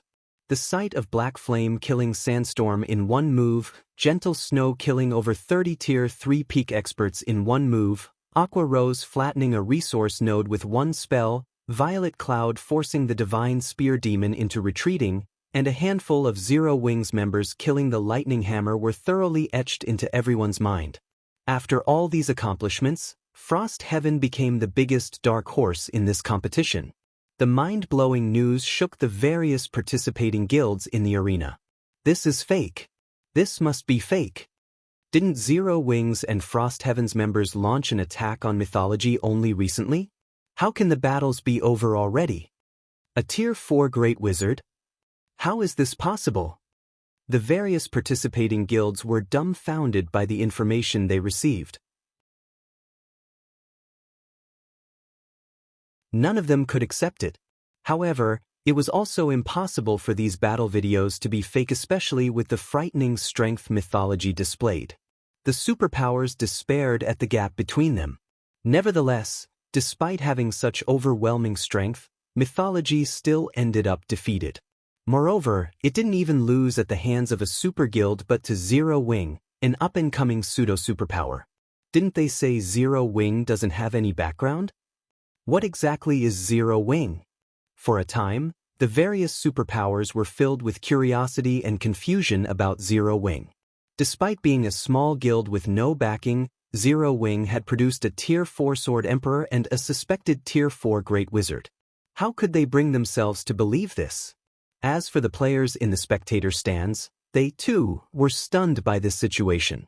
They never thought that during the time Shi Feng was fighting one of Mythology's teams, astonishing battles had taken place elsewhere as well. They also regretted missing these battles. After witnessing Zero Wing's strength, both the Star Alliances and Unyielding Souls upper echelons couldn't help lamenting this situation. They never thought that after not meeting Zero Wing for some time, the other guild had actually grown to such an extent already. Therefore, this is real power. A passionate flame burned in Purple Eye's heart as she watched the clash between Shi Feng and Sandstorm. So long as I reach Tier 4, the guild will be able to tread the international stage as well. At this time, Purple Eye wasn't the only person to have such thoughts. The various major powers experts in the other VIP viewing rooms also burned with desire and ambition toward attaining Tier 4. Every one of them resolved themselves to do everything they could to reach Tier 4 after this competition. Unlike the audience's excited reactions, Miracle and Sacred Temple were filled with both hatred and shock at Zero Wing's performance. Initially, the two guilds believed the 6th reserve seat was already within their grasp. Now that a powerful competitor had emerged in the competition, the two guilds had no choice but to compete for more resource nodes. Otherwise, they wouldn't be able to maintain their current advantage until the end of the competition. Meanwhile, when Seven Wonders received news of Zero Wing's performance, he felt an unprecedented joy and excitement. He truly had not expected the helpers Hong Xinyuan recruited to be powerful enough to pull Frost Heaven out of its hopeless situation and give it a chance to win a reserve seat. To ensure Frost Heaven secured the 6th reserve seat, after Frost Heaven became one of the top 5 ranking guilds on island number 17, Seven Wonders led a team to other islands to compete for more resource nodes.